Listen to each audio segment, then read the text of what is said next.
What's good? What's good? Welcome to a special broadcast, an extended special broadcast today of Agents of the Nerdy.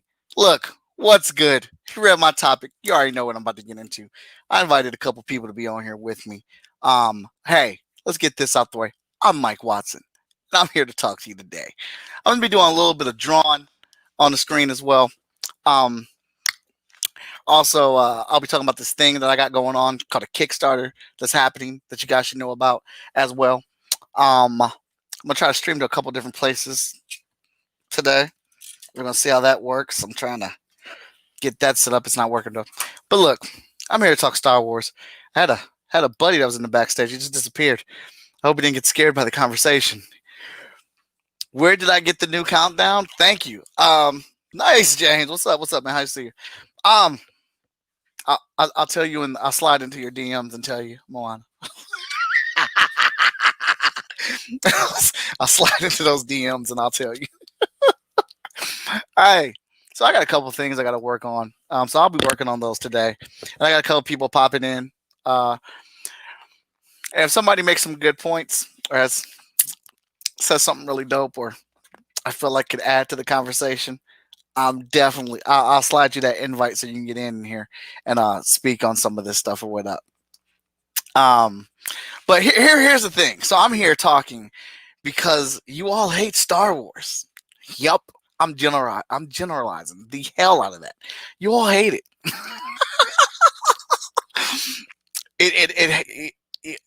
It tortures your soul. All right, we just had this awesome thing happen called The Mandalorian. All right. And spoilers, people. Spoilers. I'm talking. Free gun. All right. So we had this awesome thing happen called The Mandalorian season 2 finale yesterday. And I'm seeing all this stuff and it's just really getting on my nerves, man. First off, so here's my main thing. That right there. Go follow my launch page for my Kickstarter. Let's get that out the way before I piss you off and you don't want to follow me.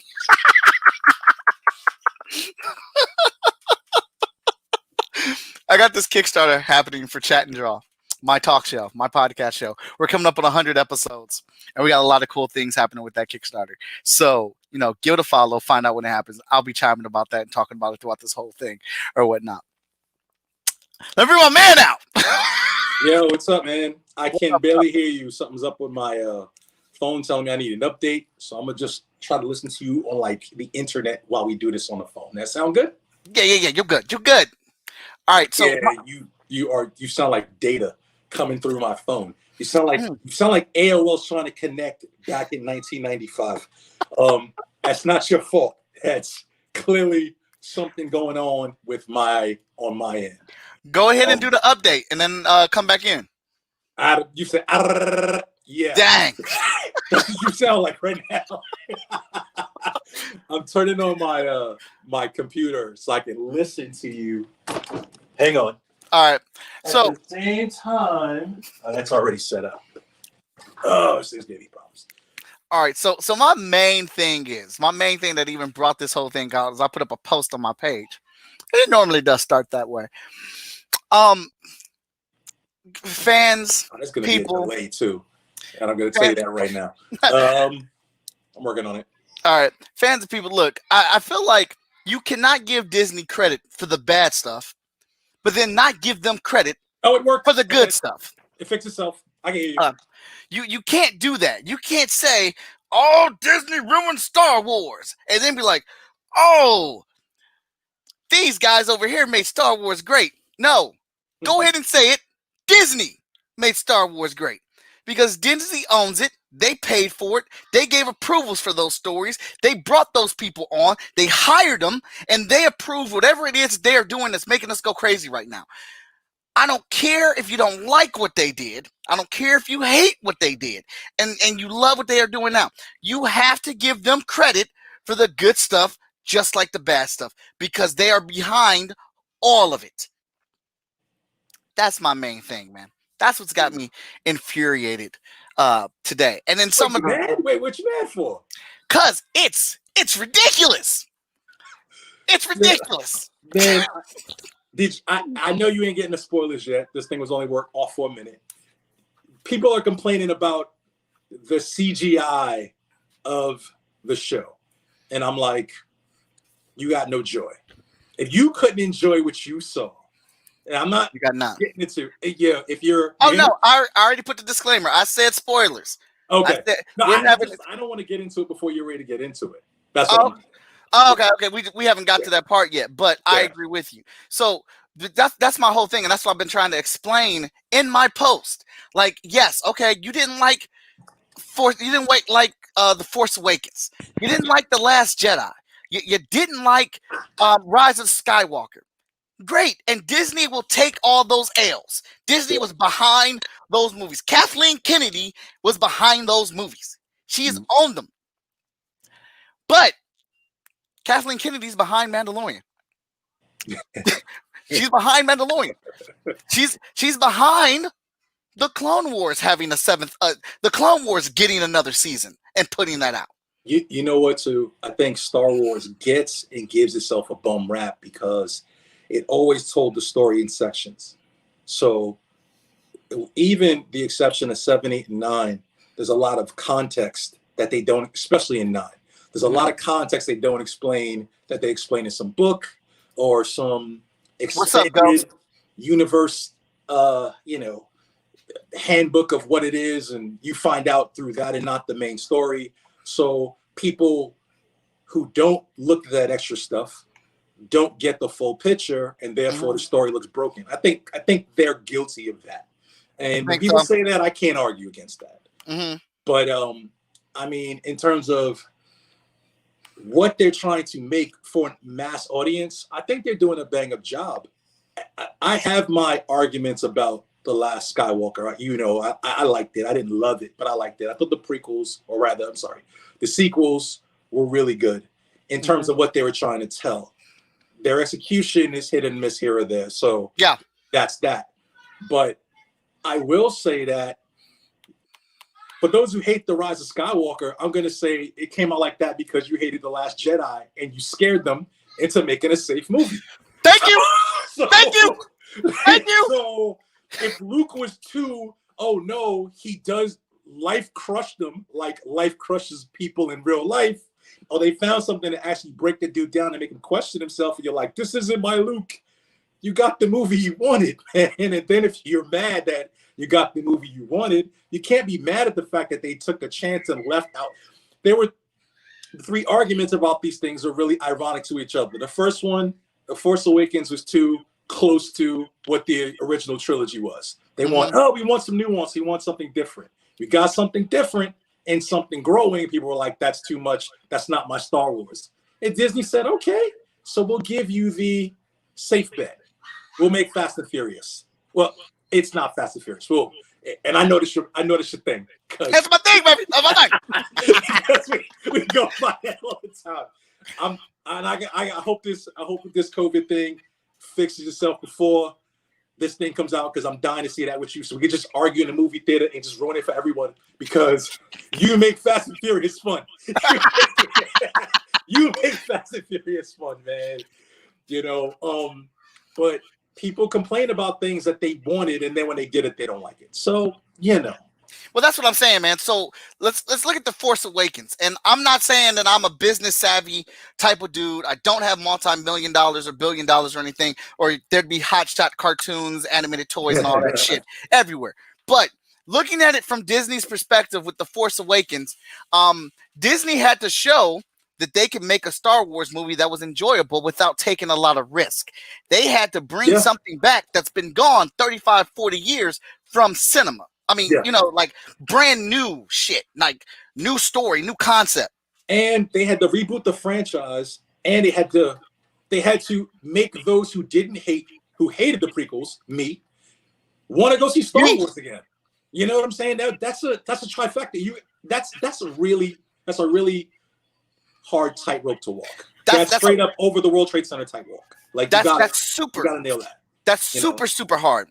So they give you something that has the same beats, the same beat strokes that the original franchise has, and we're happy with it. Everyone's not marveling over it, but they're like, hey, let's see what you do next. I'll give you that one so you can get me to the next thing that's so brand new. And I'm fine with that. I enjoyed The Force Awakens. I had a good time. It felt like old Star Wars to me. It did. Then you get something like The Last Jedi. And I admit, I didn't like it the first time I viewed it. But I'm going to tell you exactly why I didn't like it. In depth. Because I listened to everybody else. I had all these theories in my head. I saw all these fan theories that everybody was predicting and wanting to happen. And I let that cloud my judgment instead of just taking in the movie that they gave me. Right. Then I watched the movie again, and I watched a little documentary with Rian Johnson speaking on the film. And dude, for people that want to discredit Rian Johnson, I think that's so freaking unfair. Rian Johnson is a huge Star Wars fan, and to me, and people watching right now, and you may even disagree with me, but I think he's the big. Oh, you do? I agree with you. All right then. I agree with you. I think he is an immensely large Star Wars fan, and he has paid so much respect to the content of Star Wars with The Last Jedi. He did. Now you started to speak on this, and we're about to get into it now, baby. Well, let me say. Go ahead. Let me respond to what you said about The Last Jedi in particular. Force Awakens was fine. Okay. I didn't find anything incredibly wrong with it. I liked it. I didn't love it because they killed my pop culture dad. But Han dying was very in the line of what they needed to do. I didn't know these characters, so I wasn't like I'm familiar with them, And it was fine. I didn't have a problem with the movie at all. Nobody asked me what they thought, and I was like, I hated it. I liked it. Full thing. I hang on this all the time. I get flack for it. I defend it, and when I defend it, I win. For anybody who wants to have this conversation, we can have it. The Last Jedi is the best Star Wars movie they've done. Oh my God! I didn't know you felt that. It's my favorite. It's really, my favorite Star Wars. It's really simple. I'll say it for this reason. Had they asked me to do Star Wars, I tell us that everybody I know, if you haven't heard this shit, you're eventually going to hear it. If they came to me and asked me to do Star Wars, the only thing I'd have in my head, what I would do is I'd go into a room, I'd black the windows out. I would tell everybody I know, don't call me, don't bother me. I'd only go out to go to the bathroom and eat and wash up or whatever. And if you came to that room, all you would see on the wall is it has to be better than The Empire Strikes Back. Mm-hmm. That is the first thing I would do. And I think what happened with people not understanding The Last Jedi was that was the first deep Star Wars movie. Mm-hmm. It was subversive. It went where Star Wars hasn't gone. Star Wars is very linear. It's very straightforward. That's that. That means that. That means this. This movie was challenging you on who is the bad guy, or what does a bad guy really mean in terms of, and the whole Christopher Nolan theory about if you live long enough, you see yourself become the bad guy. The dude literally questioned his beliefs because his beliefs brought ruin to those he loved. And it was Luke Skywalker. How do you beat that? So when people are like, oh, I want AT-ATs and I want him tearing down the walkers, and I'm like, you want that instead of him force projecting himself so far from wherever they were that the dude who knew he could do the trick didn't even realize that he was doing it. Not to mention, if you want to count subversive, and this is why I like Rian Johnson, if you want to count subversiveness, Luke Skywalker did the one thing in the entire Star Wars movies that has been the biggest thing Jedis have done in terms of the universe. And he did it passively. There is nothing in that consequence in any of the other movies that I saw that had Obi-Wan failed, or Yoda failed, or so on and so forth, minus the prequels, they failed, that would have held dire consequences. If Luke didn't beat Kylo Ren, that would have been the end of the rebellion or the resistance. That's it. They were in a bunker, right? Where Obi-Wan, if he died, or Leia and them blew up in the Falcon in A New Hope, the rebellion would have limped on, and he did it in a way that was passive. He didn't fight Kylo Ren. He did not. There's a lot of that stuff in that movie, a lot of it. And people are very much about Finn and where he was and all this other stuff, and they didn't like what's her name? What was I forgot her name. I forgot her name. But I know you're talking the girl that yeah. kissed Finn. But people don't realize structure wise towards story, he was in the middle and he needed the two polar opposites of what's her face and then DJ. Where DJ was a scoundrel who didn't have a good heart and turn. He did the thing that he needed to do to show Finn that Finn was on that line. And then you had what's her name? I can't believe I remember her name. You know, who was honorable. He was always kicking him in the teeth for like, this is why you need to matter, or this is why this matters. I mean, it all worked. And again, they hired J.J. Abrams, and he's a subversive dude. If you ever watched Lost, you know, there's a lot of subtext under what's going on. You know? And I said from The Force Awakens, for those who know, I said this from Force Awakens. When that dude stopped and looked at Kylo Ren looked at the Stormtrooper, at Finn, I went, that kid has the Force. Because people are like, he sensed fear, he sensed so on and so forth. Brah, get out of here. Dudes don't, they stop when they sense a disturbance in the Force. Everybody has fear and emotion and anger and stuff. He stopped and looked at him. I went, oh shit, that's the Obi-Wan and the Death Star, sensing Vader. And Vader sensing Obi-Wan and going, this is a presence I haven't felt, and the Force is strong, and so on and so forth. And that movie, those two movies are minus the third one, maybe. I mean, the ninth one. Are chock full of that stuff, man. And Hammer, it's coming along good. I'm doing layouts and sketches for the designs of the people for the motorcycles. You already gave me all the content for it, but I'm trying to sketch up the designs and find a good design point for those. So it's moving along. I just got, holidays, work, and family going on too as well. All right. Now you and I don't agree a whole lot on like a lot of stuff, but I feel like you are one of these people that even though we disagree, we still see each other's perspectives. Oh, definitely. Yeah. But then on this, I'm absolutely on the same page with you. And I'm not saying the new trilogy is perfect because there's definitely things I wanted them to do differently. Yeah. But Luke Skywalker is not one of those things. Luke Skywalker was done exactly how he should have been. If you look at those past movies, if you look at everything that's been going on, this is exactly where Luke would be. I agree. The dudes in the Skywalker family suck. They suck. They are weak. All right? Luke will stub his toe and the darkness will come and the dark side will whisper in his ear, you need my help? I literally told people in the Last Jedi, you guys missed that Luke made the same mistake he made 30 years ago in The Empire Strikes Back. And not only did he have his old mentor tell him that, his new apprentice told him that. I was like, how did you miss that? Yoda literally said, you're doing the thing you did back at Empire. You're rushing off before you're thinking. Rey basically said exactly what I was saying. I do think that the Rise of Skywalker's overall point made sense. I thought it was a lack of execution. I think they did it.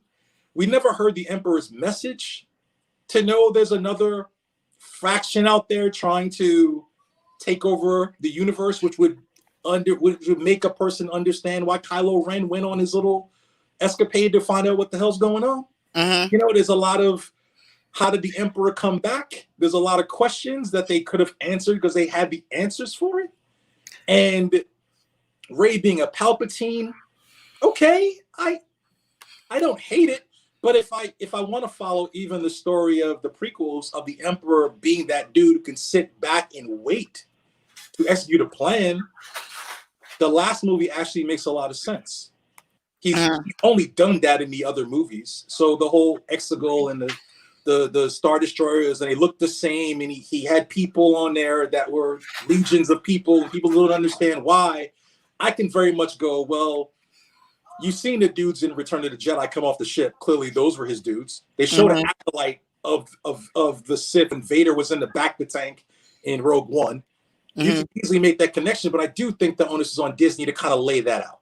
Because a lot of movies nowadays don't really ask much of you. You can watch a movie and be on Facebook. You can watch a movie and be on your phone or talk to someone else and really not miss a beat. Whereas these last ones, especially The Last Jedi, really demanded you not only understand what was going on, but know where it came from, because it wanted to know, it wanted you to understand that you need to watch the other ones first, which makes total sense. So yeah. Yeah. So Carlos is saying the movies felt rushed and not thought out at all. And I don't know what you said, or what I said. He said that is so not true, or whatnot. But Last Jedi, I think, was so spot on and so good. The thing that disappoints me about the film is that they didn't follow through with it on Rise of Skywalker. Well, we got spooked. They Yeah, gave Ryan Johnson all the room in the world to do whatever he wanted, and people hated it. No, absolutely. He was going to do 9. Remember? He was going to do 9. He was planning to do the last one. Yeah. And they gave him whatever he's going to do now, but because they understand his talent, But it's kind of like when they got rid of James Gunn, and they were like, we're not really, hindsight is 2020. You can look back and go, they really didn't get rid of him. They said, take a hiatus. We're gonna let this boil down, and then we're just gonna bring you back for Guardians 3. Or at least if they didn't say that, that's probably what was in their head. And I haven't heard a valid argument for why Rise of Skywalker was bad, and I've had 100 conversations about it. Not a one. Well, that's the thing. I understand that they got scared because of a portion of fans hated it and tore it apart. But the fact that Rey was a nobody, I absolutely loved it. I wanted that too. I thought that spoke to so many volumes of what the future of Star Wars could be. That, the way that was weaved in there. Luke being crippled by his own fear, by his own failure, that the fact that everyone attached to him, everyone that he teaches, everyone that he's a part of, falls to the freaking dark side. Yeah. At a certain point, no matter how stoic or how dope a character is or how amazingly good they are, that is going to start to eat at them. It's the dark side is a parasite on his family lineage, and it keeps tearing them down. Like, how much more does this man have to take before he just says, you know what, man, I'm cutting myself off from the Force? Well, you know what? I think what me and you agree about is a simple fact that it's something I realized watching 1, 2, 3, and then 7, 8, and 9. Dude, I go back to Star Wars. I was 3 years old when it came out. I saw all the movies. I know the words to all the movies. Like, you can ask me a scene and I can do the words and the sound effects and all that nonsense in the story.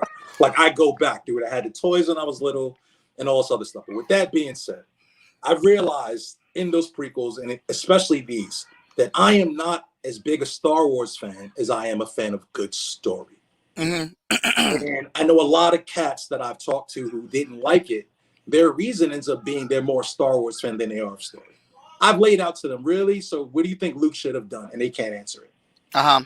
And I'm like, well, then how can't you be, yeah, I get it. The Emperor came back again. Oh, okay. Yeah, I wouldn't have went that way either, right? But he did. And their reasoning it's not like it wasn't set up in the lore. He talked about Darth Plagueis surviving and knowing how to survive death. The old canon had, I would even go as far as saying these last movies were rehashes of Dark Empire. And with Luke fighting the clone version of himself and Palpatine coming back and Leia having to, fight, Luke going to the dark side and stuff. Those are kind of remakes of rehashes of those. But I want to hear an argument about story, and I haven't. And until I do, I'm not going to have my mind changed because facts matter. Again, Emperor, all right, yeah, maybe. People don't talk about the stuff that they need to talk about. And the one thing I would say is that the Emperor shooting lightning in the sky. I was in the movie like, what in the world, dude? Ray shot a bolt for 2 seconds and that shit blew up. This dude extends a Death Star laser beam out of his fingertips, bro. That thing lights the sky up. And those things, not only they don't explode, but they fall out of the sky for 10 minutes. I don't care what the gravity was like. That wasn't Titan in Avengers where the gravity screwed up and they were floating when Thanos rocked them. Dude, those ships are falling for 30 minutes.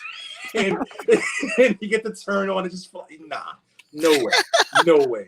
And I don't hear anybody say that. People just like, oh, well, it was Rey and I didn't like it. And Luke knew. Luke didn't know when he was training her, man. He was scared when she broke the rock. He found out in the afterlife, like Yoda, who knew who Rey was, and Yoda never met Rey. That's afterlife stuff, you know, and that's stuff that Star Wars kind of always said. What's up? Yeah, man. It's Oh, like you got choppy again. Okay, it'll clear up. I absolutely love Kylo Ren. He was my favorite character in the whole franchise. Kylo Ren? Yes. I did and too. I thought he owned everything he did. Absolutely did. He did. I love the little tweaks that he did, the little shout outs that he did to Han Solo. Yeah. It made my day to see that. And you know, again, Rise of Skywalker is not my favorite out of the three. No. I would have went a different direction. Yeah. But I still found enjoyment in it. And I'm not saying everybody has to find an enjoyment or like for it or whatever. Again, my main thing is you can't be mad at Disney for the bad stuff and then not give them credit for the good stuff. And they're a multi-international, multi-billion-dollar corporation. They have shareholders. They have Disney bucks. They got castles to keep up and rides. And little girls to be princesses and stuff. And dude, they got a quota to keep. I hear you. It needs to be art when it's art. Coming from an artist, I get it. I get it. But what did you expect? Not you. But what did you people expect to happen if your Rise of Skywalker stuff was so visceral? You think they weren't going to play it safe? They were going to give you, you know, all of them dying at once and nobody gets. Dude, I can tell you right now. I tell people all the time how they ask me how I would have ended it. I would have said that would have been the end of the Force. I said I would have killed all of them. That would have been the end of the Force. Of the Force. Well, at least, you know, they were the last ones left who had it and they all wiped themselves out. And the universe got to be what it was getting to anyway. You know, 1 out of 10 people knew what the Force was or heard of it. And those people were just very much like, that shit ain't real. You know? Yeah. That's another thing. Somebody posted it was one of these groups I'm in or whatnot. I can't remember who it was, but they posted a video of how dope the lightsaber fighting was in episode 1, 2, and 3. It was great. And then they showed Rey and Kylo Ren fight. So and then it was like, so I want to know what you guys think about this. And I was like, they were like, no, the fighting is just so much better back in the past. It's like, that's right. But the Jedi have been dead, and there's no one to teach to that level. Me first? No. You know what? I'm sorry, I talk a lot, bro. You start.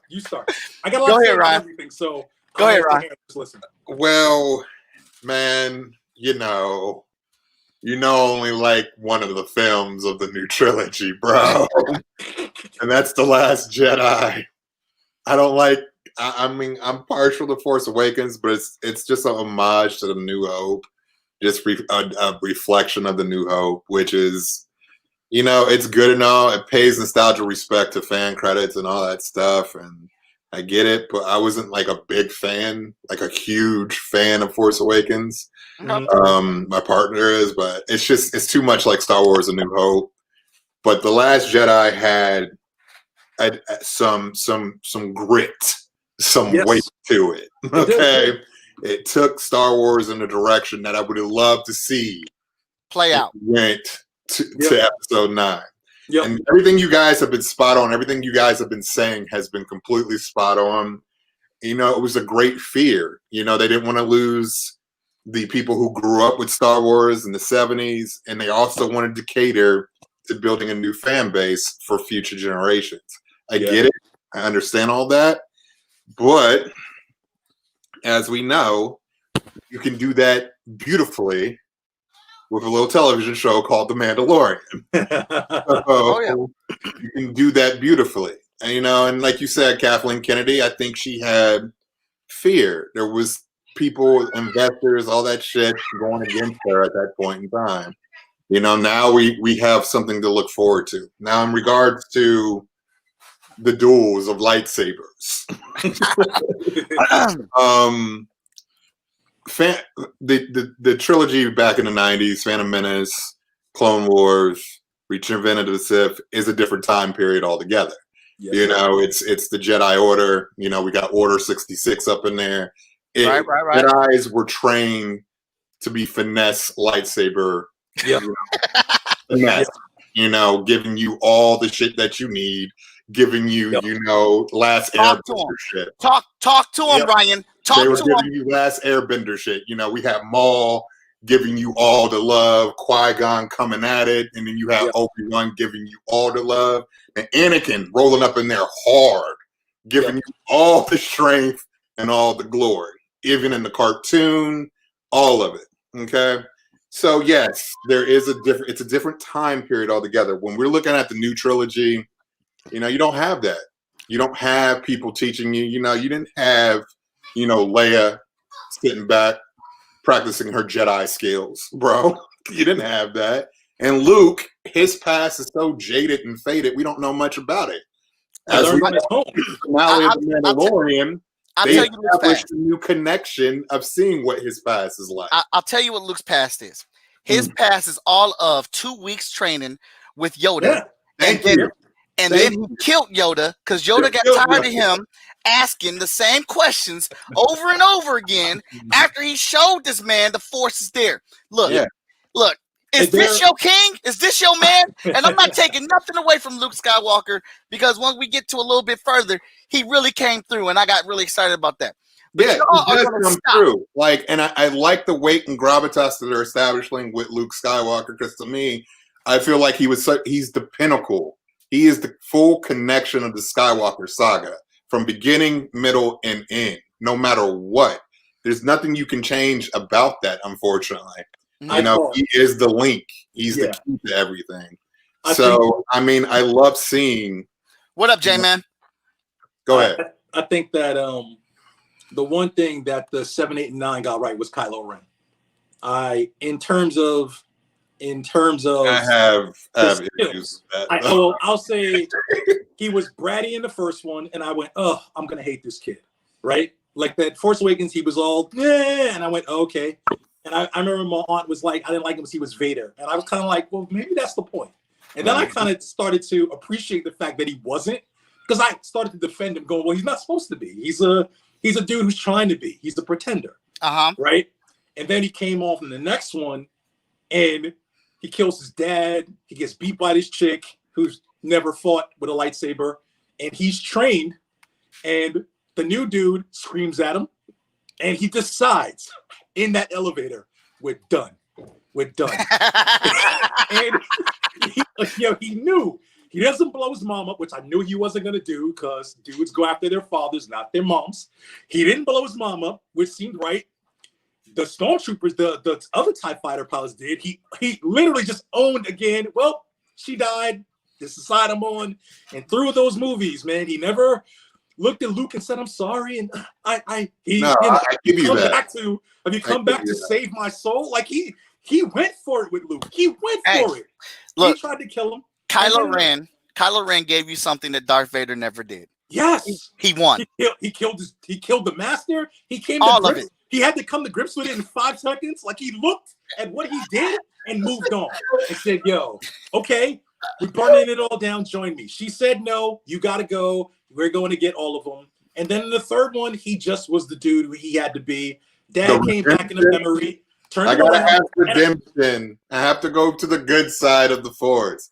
I'd rather have that nigga stay the Sith and die a Sith. Come on, bro.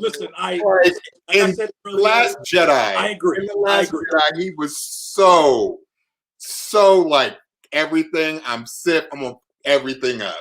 That was his core value right there. No, I agree with you totally. I will say this though. But that's politics and corporate shit. They had definitely. Disney wanted to make their Disney bucks. Star Wars lands open, and we want to bring everybody in. But I will say this: I didn't like, dude. I said earlier that dude killed my pop culture dad. That I'm telling you, there are 2 lines I carried throughout those movies. One of them was Kylo can't get out of this alive, and when Chewbacca supposedly died in that explosion, I can bring people in who are sitting next to me. I'm in a movie theater filled with children at the premiere of this, and I kept saying out loud, that bitch killed Chewbacca. I was done with her. I was done. I was sitting there in shock. I was sitting there like, that bitch killed Chewbacca. That bitch killed Chewbacca. That bitch killed Chewbacca. Not you killed Chewbacca.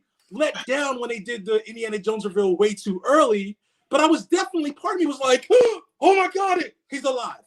And with that being said, I wanted Ren to stay safe and die. Yeah, but, me too. But if he was going to turn, I would have thought that would have did it. I think the culmination of him feeling his mom die because she called him, and then his dad showing up in the memory and saying the same thing he said to him. Dude, who do I know who wouldn't be that person to go, I'm done? Even if you don't like Kylo Ren changing sides, you cannot get over the gravitas of how amazing that was fight huge. Scene, and that was a matter of scene with Rey and the Sith and the dark side being washed away from him. Well, you know what, too? I thought that was pretty. I say this too. That was pretty. But like I said before, that nigga should have died as Sith. I agree. And I would have been happy. The whole hater rage for Rise of Skywalker would have washed away. I would have wiped out all of them. That would have been the end of the Skywalker story and the end of the Force. And I would have had to go on with Star Wars without the Force, which is what the Mandalorian is. What makes it so good, you know. Yeah. But I will say this about the lightsaber fighting real quick because I wanted to answer that question.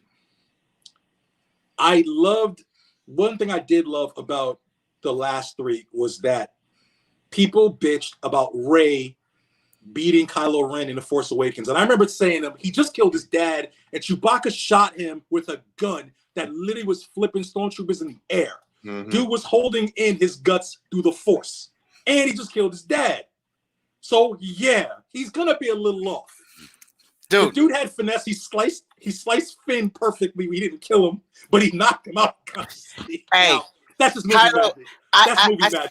I speak on that part. I speak on that part so much. I'm like, this film literally telegraphed how powerful Kylo Ren is. He literally did. And a lot of you that's complaining about this did not pay attention. He stopped the laser cannon in mid-air. But what I would give about the lightsaber battles, they're more raw. Yeah, absolutely. And that's because they're not trained as well. So episode 1, 2, and 3, that's the one thing they nailed was the lightsaber fighting. Of course, they're supposed to be on one toe, drinking a tea while deflecting laser bolts. Dude, this is the height of the Jedi Order. But I will say this, that the Last Jedi did that rectified that argument was Rey lost to Kylo Ren hands down. He beat her to exhaustion. It was no contest. It was no contest. Yeah. And I do like that it settled that. So I will say the one thing that was consistent in these movies was the lightsaber fighting and the way these people were trained. Rey was trained by a dude who wasn't in the Jedi Order. He learned by, I don't know what the fuck, reading books or whatever, and got dope enough that he was the only one out there to give someone a fight and train with Yoda for a month, and Yoda gave him some skills, and he improved on it. Kylo Ren got those skills, and Rey was powerful, but she wasn't trained. And that was a good example of that. This is my thing with the whole Rey thing. And this is why I say, this is your guy, this is your king. Luke Skywalker is less credible than Rey. Rey lived on a planet where she had to fight every day of her life. Yes. To this day, I want somebody to tell me what hitting the backside of a womp rat, how that qualifies to flying in an X-Wing in a war to kill the Death Star. That is not a resume qualification. I said that to my nephew who said that. I was like, dude, she was on a planet by herself from she was 4 years old. You saw her fight. They did that for a reason. She learned this. He said, she knows how to use a lightsaber, but not a staff. And I said, a staff is harder to use. You got to work both ends. And Rey, if you look at that fight scene, Rey is using that lightsaber like a staff. She is not holding it at the hilt where the lightsaber comes at. She's holding it at the back. Her swings are like she's using a damn staff. Why do you not see this, people? Ryan, what were you going to say? A womp rat. It's not a resume requirement for flying a freaking X-Wing, man. On a scale of 1 to 10, bro, with Rey, how fleshed out you think her character was, bro? On a scale of 1 to 10, how fleshed out you think her character was? Because for me, bro, I think she falls flat in a lot of fucking areas. But how do you think she, on a scale of 1 to 10? I'd say a 6. Okay. I feel like Rey was literally supposed to be that character arc where we are Rey, where we're supposed to go through this journey with Rey. That's why I think she was pretty basic. Journey though, bro. Do you feel like you went through a journey with her on a serious tip? I feel like I went through a more journey with Kylo Ren than her. I did too. Well, I did too. Yo, you know what? Here's the thing about those movies. The story is about the redemption of Kylo Ren. People miss that. It wasn't about Rey. Rey was a red herring. You were supposed to think it was about her, and you find out it's not about her. Full stop. So there is no journey to go with her.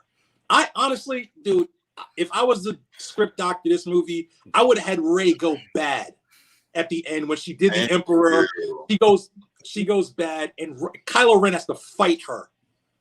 And he redeems her. He basically beats her. He redeems her and he beats her. And then he does that shit where he disappears and brings her back. And then she does this as penance. She does the I'm a Skywalker. I want to see your movie. It's penance. I want to see your movie. Can I see your movie? Let me tell you, me and Mike just talked about me fixing Black Panther. So I got Mike's approval, so I'm dude, I want Killmonger to be the new Black Panther. I want him to bring that nigga back to life and let him be Black Panther. I don't agree with that. But that's not gonna happen. I don't well, let's not get sidetracked. We're still having this Star Wars discussion. I mean, we can get in that a little later on because I'm over here. I'm working on art, and Ryan, if you're working on art, or if you're working on if you're working on art too, you can show it. Dude, I can't show this one, but I just finished my comps for my vigilance.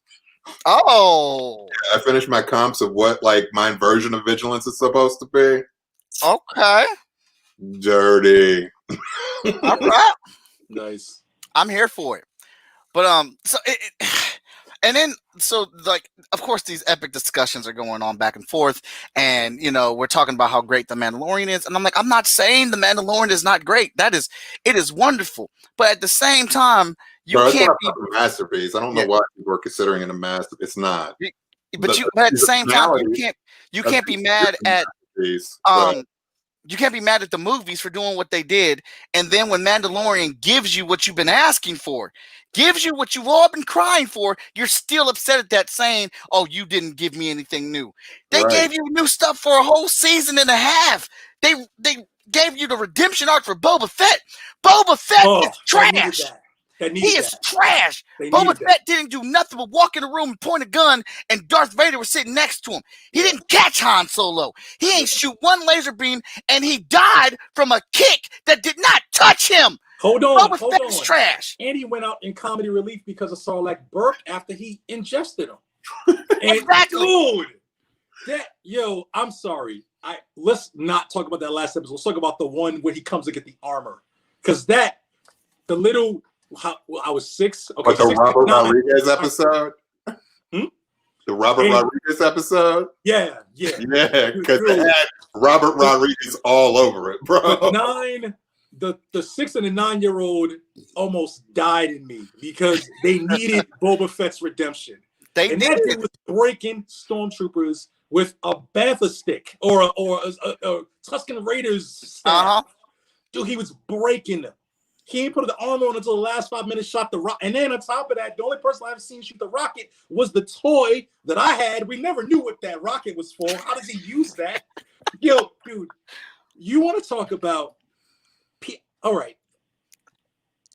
I got a lot to grind my gears, but I will say this. As a creator, I really don't like when somebody who didn't create something dictates to the person who did. And I will say this. There are a lot of things that creators do that I don't agree with. But I walk away going, shit, it's yours. I don't like the prequels, but they're Lucas's. I can't tell him he was wrong. He owns the shit. I can't go, no, that's not how Luke Skywalker should be. He's like, dude, who's the copyright under, your name or mine? I'll do what I want with him. I can't argue with that. So with that being said, for everybody who's like, this is not how it is to be, Kathleen Kennedy did so. Dude, she owns Lucas. Lucas gave it to her. She gave it to Disney. It's hers. The only person who can complain is George Lucas. Seriously. I heard to leave either, because she's gonna be around for a hot ass minute. So. And she's been around since the 80s. She produced Jaws. Like she goes back to India. She's one of the girls in the can scene in Temple of Doom. Mm-hmm. That's how far back she goes in producing these movies. So how many of them you know, I hear the vitriol for the one movie that they decided to play safe because a gang of people didn't like what they saw. And I don't agree with it either. I told you I would have liked Kylo Ren to stay evil. I would have liked Rey to be a nobody. I hear everything you guys are saying, but they didn't. They didn't. And they didn't because it's bigger than your opinion or mine. So it's so hard now. Fandom back in the day when we didn't have internet, when we didn't have anything, when we didn't have all this shit, was like you got what you got and that was it. Right. Yeah. That you know what too? It's also there was no discussion, no bullshit. It was done. A lot of the stuff is transparency too. We get the behind the scenes look way too much. You hear, oh, it went this way, it went that way, and then that kind of straight spoils what we saw. All I remember from seeing Return of the Jedi before I saw it when I was little was Luke going, "Get the gun, point at the deck." That's all I saw. And I was like, what the shit? Why does Leia have on a... I didn't know what I was coming into. I didn't know what it was about. I didn't know what it was going to be. And therefore, I had no expectation. When you hear the script went through 50 times and dude left it in the hotel room and they leaked the script and you find out Luke catches a lightsaber as a ghost, and I'm like, oh boy. But, you know, you hear that and Kylo's vampire thing and there that bog monster was supposed to be in it, it was shot. How could you not go in there and be like, this isn't what I was expecting? You know? And that's my thing. It's the whole thing, like with everything that we have with fandom. Like Star Wars is, to me, has always been a journey. It takes you to another place and you're in that world for a short period of time. And you're supposed to live in it and feel in it. And that's what I love about Star Wars. You know, it's about taking you somewhere else, experiencing something else. That's with any kind of fantasy sci-fi genre, you know, for me. You know, and I'm not a stickler for stuff. And I'll tell you if like I'm gonna disagree or agree, but it's your opinion and I'll respect your opinion in regards to what you love and what you feel is right.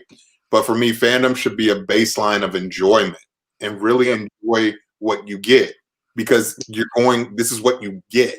You know, when I saw Batman Forever, for instance, you know, I was like, that's a Batman film. That's all I can say. I didn't necessarily like it, but we got another Batman film. And let's get another Batman film. You know, because not many people can like say, oh, I put my name on it, you know? Right. You know, that's what you got. And like with people with this, with expecting what they want their Luke to be or what they want their Leia to be or what they want to see in Star Wars, I think for me, it's just like, you know, you're not writing it. You're not in it. You're not making the comps, the concept drawings, the paintings, the digital effects, the visual effects, you know, cinematography, director photography, all that stuff. You're not doing it. So let it be. You get what you get, you know, and you either like it or you don't, you know, and thank God we have a person who's brought back. I mean, Jon Favreau is a god amongst immortals right now, dude. Yeah. He's built the Marvel universe. Now he's done reshaped the whole Star Wars universe. Right. So, like, for me, it's all a blessing right now. You got Dave Filoni on there, who's reshaped the Star Wars universe from Clone Wars, and now he's ready to become something really, really big soon. So, I mean, he did The Last Airbender. And absolutely no credit taken away from them because they did a bang-up job on Mandalorian. But I completely enjoyed it. But Kathleen Kennedy, she put it all. She picked it. She gave the money. She said, "Go play." Exactly. Yeah.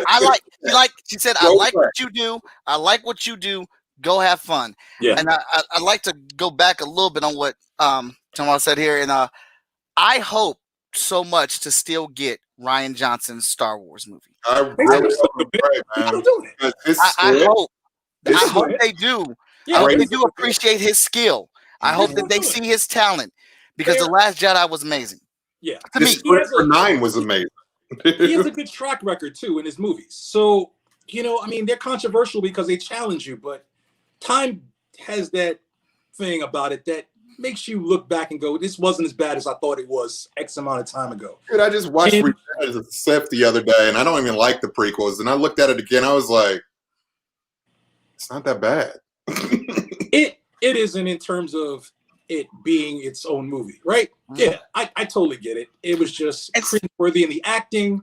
The only reason I didn't like Revenge of the Sith, that was episode 3, right? That was episode 3, right? Yes. The only reason I don't like Revenge of the Sith is because George Lucas, in his great mindset, allowed somebody else to play with Star Wars, and they gave us something great.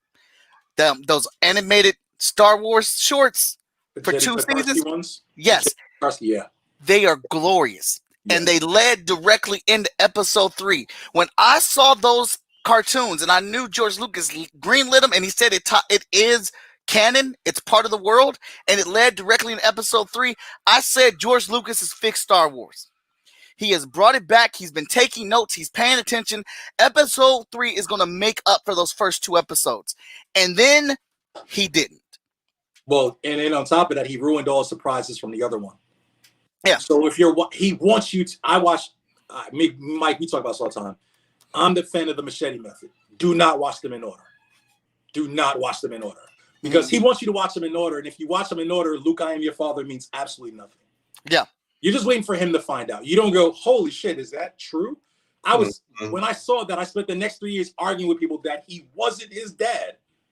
I was a little kid in the park arguing with my friends. That's not his dad. It's not his dad. It can't be his dad. I find out that it was. You can't create that magic watching 1, 2, and 3. He ruined all the surprises in the story, by doing this whole, I should be usually called Darth Vader and straight up Luke and Leia being born at the same time, and now you could have just said she gave birth and they died, and these 3 talk and you don't know what they're saying, so that when you get the reveal, in Return of the Jedi, when Obi-Wan says it, you're like, holy shit, that's what they were talking about? Oh, that's pretty dope. But Lucas admits he didn't read back on his old stuff. He didn't remember a lot of the ties, so R2 meeting Obi-Wan and Obi-Wan not remembering him 20 years later, although he rolled with him. That's what I'm so interested about this Obi-Wan show, because I'm not. That. Listen, I don't want that to happen. I don't want to see it, and there's a simple reason for that. We know what happens on Tatooine. Nothing. You might as well do a show with Yoga on Dagobah.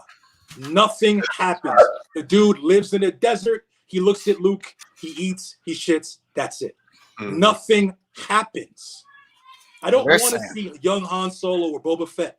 I don't want that. I like Ewan McGregor. I like him as Obi-Wan. He's the one dude. I wasn't a fan of Donald Glover playing Lando, because he played Lando. He didn't play Billy D. Williams. Ewan McGregor plays Alec Guinness. That's why he's a good Obi-Wan. With that being said, I'm a fan of story. There's no story to tell. I don't want to see. We don't need it now. Listen, Disney's doing a bang-up job in terms of fails and successes in the scale. So I believe they'll do it, and they'll do a good job. I don't think it's going to be bad. My question is, it's dangerous to do something for the sake of doing it. If there's no reason, and you already built up for 30 years, you just kind of sat there and looked at him. He couldn't even come over for dinner. Owen didn't want him there. I didn't like you. Go home. You're not a part. If you read any of the extra stuff where he killed Maul in the desert and stuff that they did in the comic, Owen doesn't like him. In episode 4, he goes with his crazy old man, right? So you understand where that stands. So what are you making a show about? What are you making a show about? Obi-Wan? I mean, I don't think all these shows are going to be good, to be honest with you. They're not. You don't think so? See what they're going to do with them, but I don't think all of them are going to be 10, 10, 10 across the floor, bro. Gerald said, nothing says Obi-Wan stays on the planet the whole time. The series is set 10 years before A New Hope. Wait a minute. Somebody else was telling me that. Somebody else was telling me that. After Revenge of the Sith. Obi-Wan goes on adventures while he's keeping an eye on the Sith, not going after Luke. The mission was to Tatooine. You will go. Keep an eye on the dude. So Obi-Wan just screw that. I'm out. I'm gonna go on adventure again. Fan of story more than a fan of Star Wars. Okay, I don't agree with that. I don't want to hear Obi-Wan leaves the planet. I'm already like, I'm out. I don't want to hear that. Boba Fett didn't leave the planet. He had more reason, and he had a ship. Well, maybe he did. We don't know. But we saw what happened at the end of You know, like, so Obi-Wan, who doesn't have a ship, doesn't have a reason to leave, has a reason to stay, leaves, and does what? If they find out he's alive, he's hunted, and there's more of a reason to go after him, which means there's more of a reason to expose Luke. And this is 5 seconds of me thinking about what Mike just read. 5 seconds. Not you paid me to make this good. Where I'm sitting here and I'm giving it weeks before I come back with a draft. This is 5 seconds of me going, why isn't this going to work? Why do I have this pit in my stomach about it? Right. You know? So, you know. I completely agree with you. I mean, for me, I think Star Wars, I don't want to be like burnt out. That's the thing. Like, I don't want to be burnt out of Star Wars. To me, I love the fact Star Wars came around every 20 to 30. That's not going to happen. You're going to get burnt out. And that's my thing. When, like, The Mandalorian, I wish they just did like just 3 shows, not like fucking 16. You know, like, I think for me, it's just like, I love the tie-in of like Ahsoka. I love the tie-in of like these new Empire Rebel things they're going to be building. The Book of Boba Fett sounds amazing. But that's all we really need. I don't need an Andor show. I don't need a Lando show. I don't need Rogue Squadron. I don't know. I don't know why we're getting a Lando show. Yeah. Well, you know what, too? I don't need Obi-Wan. Why are we getting a Lando show when you should fix Han Solo's movies? I can tell you now. I can tell you that I am my favorite character in Star Wars is Han Solo. So I was excited to sit in that theater by myself without even my friends around me to see that, and then was let down second by second on how short-minded that was in terms of answering all the questions in an hour and a half instead of doing 3 movies. Do 3 movies. Why do one of Han Solo when Han Solo walks into a bar and everyone knows who he is? But Luke doesn't. Luke doesn't walk in the bar and they're like, Luke! Han walks in and they're like, Solo, dude. Everybody talks about him being his scams don't work. Everybody in the galaxy knows his, so he doesn't get 3 movies. He doesn't get to go, well, let's find out how. You know, but you're making a Lando show. Of course Han Solo's gonna be in it, right? Because why wouldn't he be? Right? Right? Yeah, but like it's like none of it's necessary. Like I don't need a show about Andor.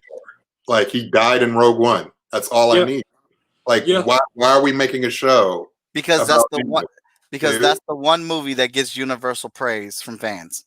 Because it's amazing. It's one of the best Star Wars movies. I don't need to watch a show about someone that I've seen only for like 2 hours. I don't need. I have a friend who does not agree with you. I don't need. I have a friend that does not agree. We have a friend that we argue all the time who does not agree that that's a good movie. That's it. It was a wonderful movie. Jesus, yeah, it was wonderful. But my Vader God, was a cherry on the top. It was good if that scene didn't happen. We needed I tell people all the time when you. Oh, I'm sorry. That's the other thing I wanted to bring up. Now, I'm talking to all of y'all. All of y'all that like this mother freaking Darth Vader. This badass Darth Vader that's been hunting Jedi Darth Vader, that's just merciless Darth Vader, this unstoppable killing force of Darth Vader that has been rumored through the galaxy. I'm going to tell you right now, I ain't seen him until he signed with Disney. That dude was non-existent until Disney got a hold of him. Until the comic books. When Disney bought Star Wars and it said, Marvel, you're publishing Star Wars again. And then we got these dope-ass comic books with Darth Vader being everybody's daddy. Going in, wrecking shop. That end scene in Rogue One, where he just is the Terminator. Dirty. No grease. He went in. He went in rough on everybody. I was like, oh my God, this is the guy? This is who y'all been talking about? Yo, our mutual friend, Mike, argues that part in the movie. That scene, he's like, how come he didn't just do this? I said, dude, that's not what he does. He sits there, he'll pull it. I have the game, dude. He does that. You know why Rogue One is so good? It's that 25-second piece of just Darth Vader rolling through. It is. And it sets up the universe. Yeah. If the That's nine nice, movies so are good. about Skywalker, Rogue One is about the universe. It sets up if those were books, that was the preamble. That's Yep. Yep. It sets up the universe. Watch that. I tell people watch the Master Machete Method. Put Rogue One first. Yep. So you'll understand what the universe is like and what's going on before you start seeing the characters in it. Yeah. And that movie was brilliant. People are like, people don't like it. They're like, oh, I thought they were gonna live, and I thought they was gonna be Rey's parents. And I'm like, for real? That's you want that connection? You want it to be so obvious? How many quadrillions of people in the universe and species that the two people in the movie happen to be the chicks? For real, man. What I said this to my friend the other day, and I mean it. And I say that because it isn't really common nowadays. There are a lot of people who have not seen a good movie in their lifetime. There it is. Who just haven't seen a good movie. They have nothing to compare it to. So I kind of like, all right, I get it. You never saw Dr. Zhivago. You never saw Lawrence J-Man. You never saw dumb. Dude, like he said Lando show will explore his pansexual Mac Daddy life. Plus smagging. I wish Disney would be that brave. I don't think Disney's gonna be that brave. Disney's not gonna give you that, bro. Him and LG, right? Getting it on, son. I'm there. I want to see that. Gives you like hints, but they don't go all the way, bro. Hey, Disney will give you like you open up the cover and it's on the title page. Hey, Disney give you the special, and we want to give a special thank you to every other sexuality. Yeah, Star Lord is all of a sudden bisexual, but they won't put that in Disney. Come on, let Lando be him and LG. Will they? Won't they? Come on, please, please give me that. That'll be the best show. That'll be the best show on Disney. Will they? Won't they? Him and his co-pilot. Will they? Won't they? I'm in day one. I'm up at 6 in the morning. Is a sprinkle of inclusiveness. A sprinkle. Hey, whenever companies say you got to have a minimum of this much, you got to have 2% of this. That's what Disney does. All right. Shut it down, Mike. Shut it down. Like where we're at with Lando. That little argument and bickering that they had, that was as good as it gets. Good as it gets. Look, and Disney will look at you like, did we do good? Did we do good? Everyone? We got it, didn't we? We got this one over here. We got that one over there. We got that 2 second. We got that 1 second lesbian kiss scene at the end of the movie. Y'all see that? Now, no matter what they do, I'm gonna be let down because all I want to see is him and LG's relationship. Just make that shit a couple show, man. They just in the Falcon and they fight all the time, and they kind of like, you want to say it, don't you? And he's like, shut up. Like, I want to see that now. I don't want to know anything that he does. I want their relationship to be. That'd be fun. I can't have this live stream going and not own up all my stuff. Now I know you were disappointed with Han Solo, but I got to say, man, I really enjoyed it. I thought it was fun. I enjoyed the characters. I like seeing how Han and Chewie met. I love seeing the Kessel Run. I don't disagree with any of that. Mm-hmm. I agree with everything you said. It was fun, but that's all it was. Mm-hmm. That's my problem. Okay. I like Chewie. I love that part where he's choking him and he goes, arr, arr, arr, and he goes, what the shit? You speak Wookiee? Yeah. But that doesn't make a movie. And the dude has so much lore to him that every time I thought it was going somewhere. Like when he joined up with Woody Harrelson and Tandy Newton. And I went, holy shit, this is going to be the movie. He's with a crew. And he's the worst guy. He's the worst dude on the team. And they're giving him that rookie shit. You know, he's giving him, here, sniper rifle, take this. Maybe you'll shoot right. I went, okay. And then she dies and Enfys Nest comes and he's Vision. I'm sorry. I couldn't get that out of my head. Yeah, nobody could get Paul Bettany out of their head seeing Vision. Well, dude. That's all I thought was, too. I'm like, that's Vision? I literally trying to play didn't know that he was going to be an alien. And then they made him, they put Paul Bettany in and scratched his face. Yeah. And I went, that dude's intimidating? He's not. There was tons of stuff in there. When she did Terrace Kasi, I went, holy shit. I only have one other friend that knows what that is. You know, there was good stuff in it. The whole syndicate, the whole rebellion, the chick taking off her helmet and just that was a young girl. Brilliant. But you know what? It ended. That part was 5 minutes. There was a lot of stuff that should have went on longer. Him being in the Empire and getting kicked out as a pilot. I didn't care what they changed or what they didn't do, what they said they were gonna do, what we knew about Han until we saw it. It was just that it was too quick. And yeah, it was fun. But he got shit kicked for the whole movie. He couldn't fly, he couldn't shoot, he couldn't do anything, right? He questioned orders. He thought he was hot. He's really not. He didn't have that Indiana Jones vibe. The actor was good as Han, but I saw River Phoenix do Indiana Jones, and I said, holy shit, he's doing Harrison Ford Indiana Jones. He's doing the mannerisms that Harrison Ford does. He's not doing his rendition of Indiana Jones. He's doing Harrison Ford doing Indiana Jones.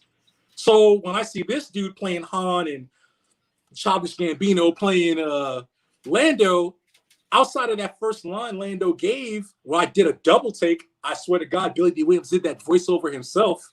I went, oh shit, oh wait, it's not. It's this dude doing a thing. And the whole movie was that for me.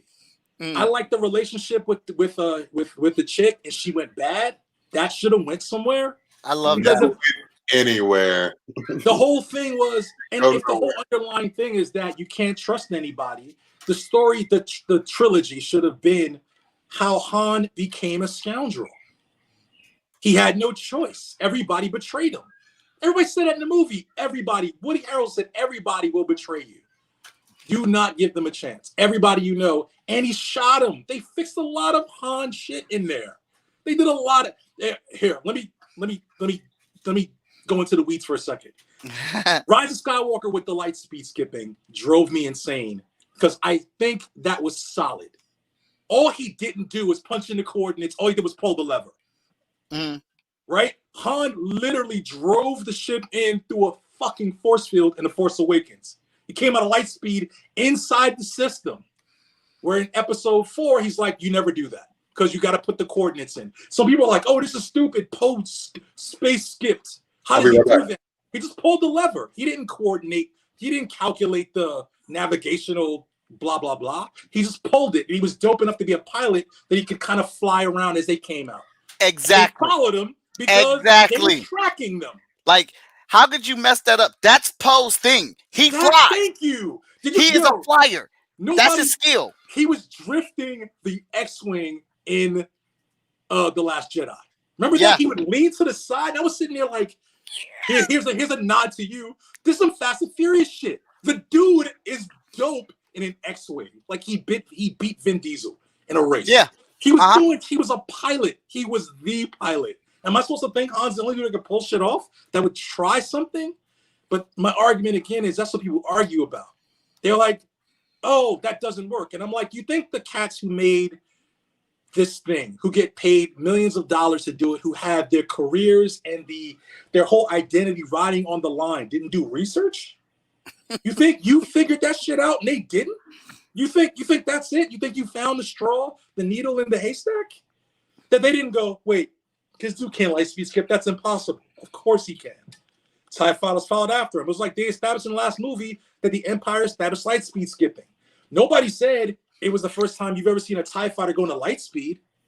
Like I said, I'm a fan, bro. But I'm a fan of story. But you can't do that Star Wars shit. I can hit you with it right back. TIE fighters can't go into light speed until that movie. They can't. Yep. They're not built for it. So, again. I love it. I love it. I love it. I love it. You know, we can do this all day, every day. I know, and I forgot all about that. And you brought up bringing that up. That's such a great point. Like, dude, they talked about how dope of a pilot he was. Yep. He had faith in his skill that no matter where he jumped at, he'd be able to fly that damn ship. Way through it. Yep. Because he's that damn good. And you're right. He drifted an X-Wing in space. Let me tell you why that is great. It is great for two reasons. Because number one, the rule to be able to drift that way is you have to say family first. And he did not. And secondly, there's no friction in space, man. Son, it was so dope. I have that Rogue Squadron, that Star Wars Squadrons game. They put that in the game, and it's hard as shit to do. You have to go as fast as you can go, cut your engines, and turn. And I'm like, I can't do this. I can't shoot. I'm like, I'm gonna get the Poe trophy. You cannot.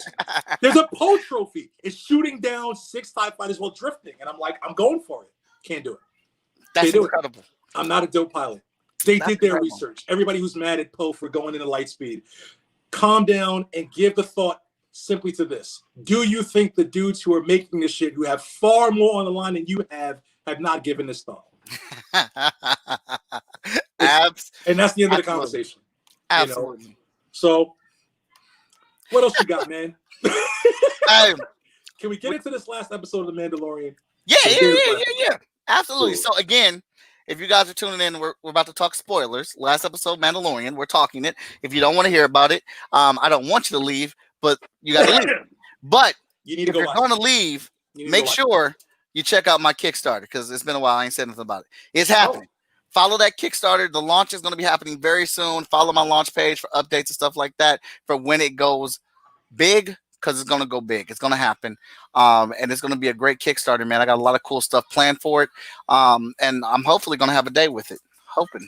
Because it's the Chat and Draw Kickstarter where I chat and I draw. 100th episode? That's the one coming up? 100th episode coming up. Okay. We're 6 episodes away. 6 episodes away from 100. So all kinds, like I'm doing new features on the show, new show intro. We're doing the art book for season 1, season 2, and season 3. So that's like 100 different illustrations that we're adding in there. And if you did not know, they're going to be in full color. On the show, I draw in black and white, but thanks to some of the creatives that have been there, thanks to Veronica Smith, and thanks to some other people I'm having me help color, they're going to be in full, beautiful comic book color. All right. Each book is 60 plus pages. All right. So we going in. So go ahead and follow that launch page and be a member of that, and so you can know when it goes. All right. We're talking Mando now. Spoilers, be damned. You should have watched it. Get off the internet because they're gonna spoil it for you anyway. Look, seriously. My man went and got the child. He went and got the child. Now, first off, I think The Mandalorian is very dope. I have a lot of fun with the show. I think they are doing great things with it. I'll be right back. That last episode was my favorite thing so far. Has to be Mando telling old boy, "You have taken something from me." I know, right? Look, my daughter intercom, bro, and was like, "I'm coming to get my boy, bro." Yes, my daughter learned boy. I had to teach my daughter a new word because we watched that part again before we watched the last episode, and I said, I absolutely love this scene because you can tell the conviction in his face, and he has on a mask. Exactly. And my daughter's like, "What's conviction?" I was like, look at your man. Look at how his shoulders are. Look at how his stance. Listen to the voice as he talks and delivers this. He's on a mission, and nothing's going to stop him. He's going to do any and everything he has to do to get Grogu back. Completely dedicated. That is conviction. And then we watched it again, and my daughter was like, "All right, I see it now." Hey, fantastic job. All right, I'm going to give, because I have to go, but I'm going to give you my 7-minute review real quick. Okay, go ahead. Go for it. I got to go, unfortunately, because I'm having a Christmas thing here. But for me, to go into a show with episode 7 with that kind of hanger, with him saying, "I'm coming to get you," and seeing Carlo Esposito's face, knowing that this man is coming to get him, was to me full enjoyment. Then we jump to episode 8, and we are right in the midst. They don't even give you a pause. They just bring you right in from the jump, and they are coming and getting a doctor. One of the 3 key elements that I love about this show, you see Cara Dune's character fully, you'll see her moral compass. You see her moral compass in a way that we've never seen before. It's very interesting because when it comes to Alderaan, she's a whole different person. Yes. She's broken. She's pissed. It's full anger. All she does is see red. I love that.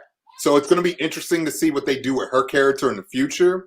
And also my second favorite thing about the show is the full judgment of the whole Mandalorian lore. Yeah. How we see Bo-Katan and how we see Boba Fett and how we see Mando himself, how there's 3 different broken codes of the Mandalorian lore, which I love, which I can't wait to see what they dive into with that. Yeah. Third thing, the call and the let go of Grogu. Mm-hmm. The call and the let go of Grogu, when we fully realize that the Jedi that he summoned was none other than Luke Skywalker. The culmination of those 3 events was, to me, just a masterpiece of excellence. And they didn't even have to give you expert writing. It was so simple and so effortless in this season finale that I've never seen anything like it done, probably since 6 Feet Under, the season finale. Because it was so, I remember that. That was good. It was so effortless. There was no thought process. They closed the book and opened a book. They gave you the closure of letting go of Grogu and opening up the book of who's going to be the king or queen of Mandalorian. Mm-hmm. Because, he has the dark saber. So we have something that we're going to see in season 3 that we've never, ever seen in Star Wars lore. Right. Ever. And that's such an exciting experience to me. It was just effortless. And for me, I feel like it's one of the best shows on television right now due to the fact that it's so simple. They give you so much in such a short period of time. But for me, it's effortless. This season culminates from beginning to end a nice story. It's a long ass movie and a beautiful movie at that. Mm-hmm. And I think for me, if you watch it all in one sitting, it will roll like a movie too. And that's how good it is. Yes. Yeah. And that's how good it is. Season 1 had its bumps because they were trying to find their footing. Season 2, they were grounded. You knew what you were going into. And season 3 is something completely new. And I'm looking forward to it, and that's what I love, and I feel like, it's not the end of Grogu because we'll see him again, but we're not going to see him as a baby. It's going to be like Groot. He's going to be like a child. I think we're going to jump time sometime between season 3 and 4. We're going to jump some time. But other than that,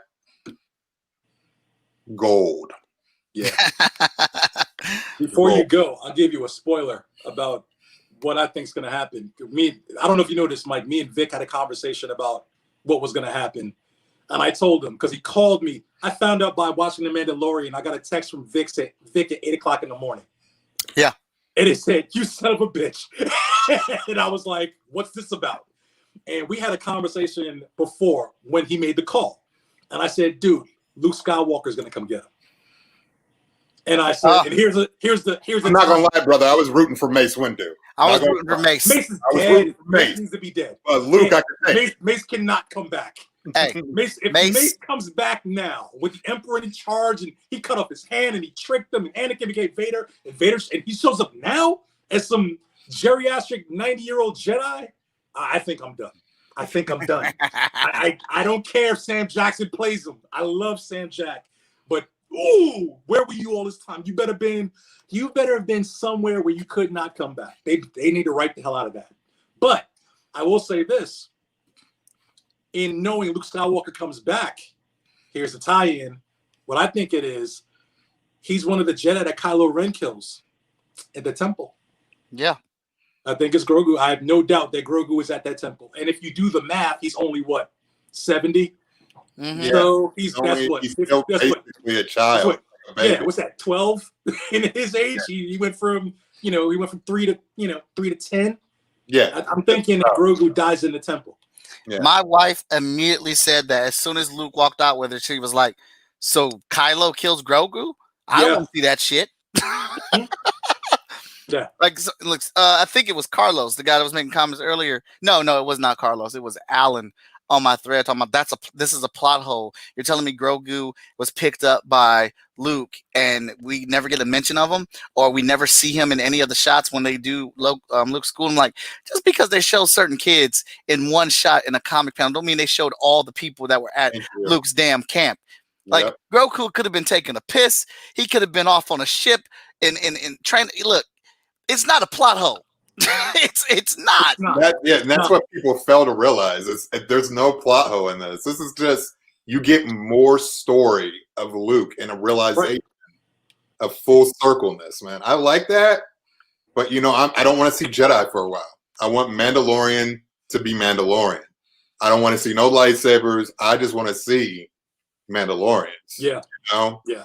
I'm over it. Like, I got my fulfilling. That gave me that one episode with Ahsoka. That was nice, but I need no more lightsabers. Yeah. Let's keep going. I disagree. Keep them coming. Matter of fact, you want to satisfy me? You can keep them out of Mando. Give me a lightsaber academy underground. I'm too scared to let that happen. I think they'll do something wrong.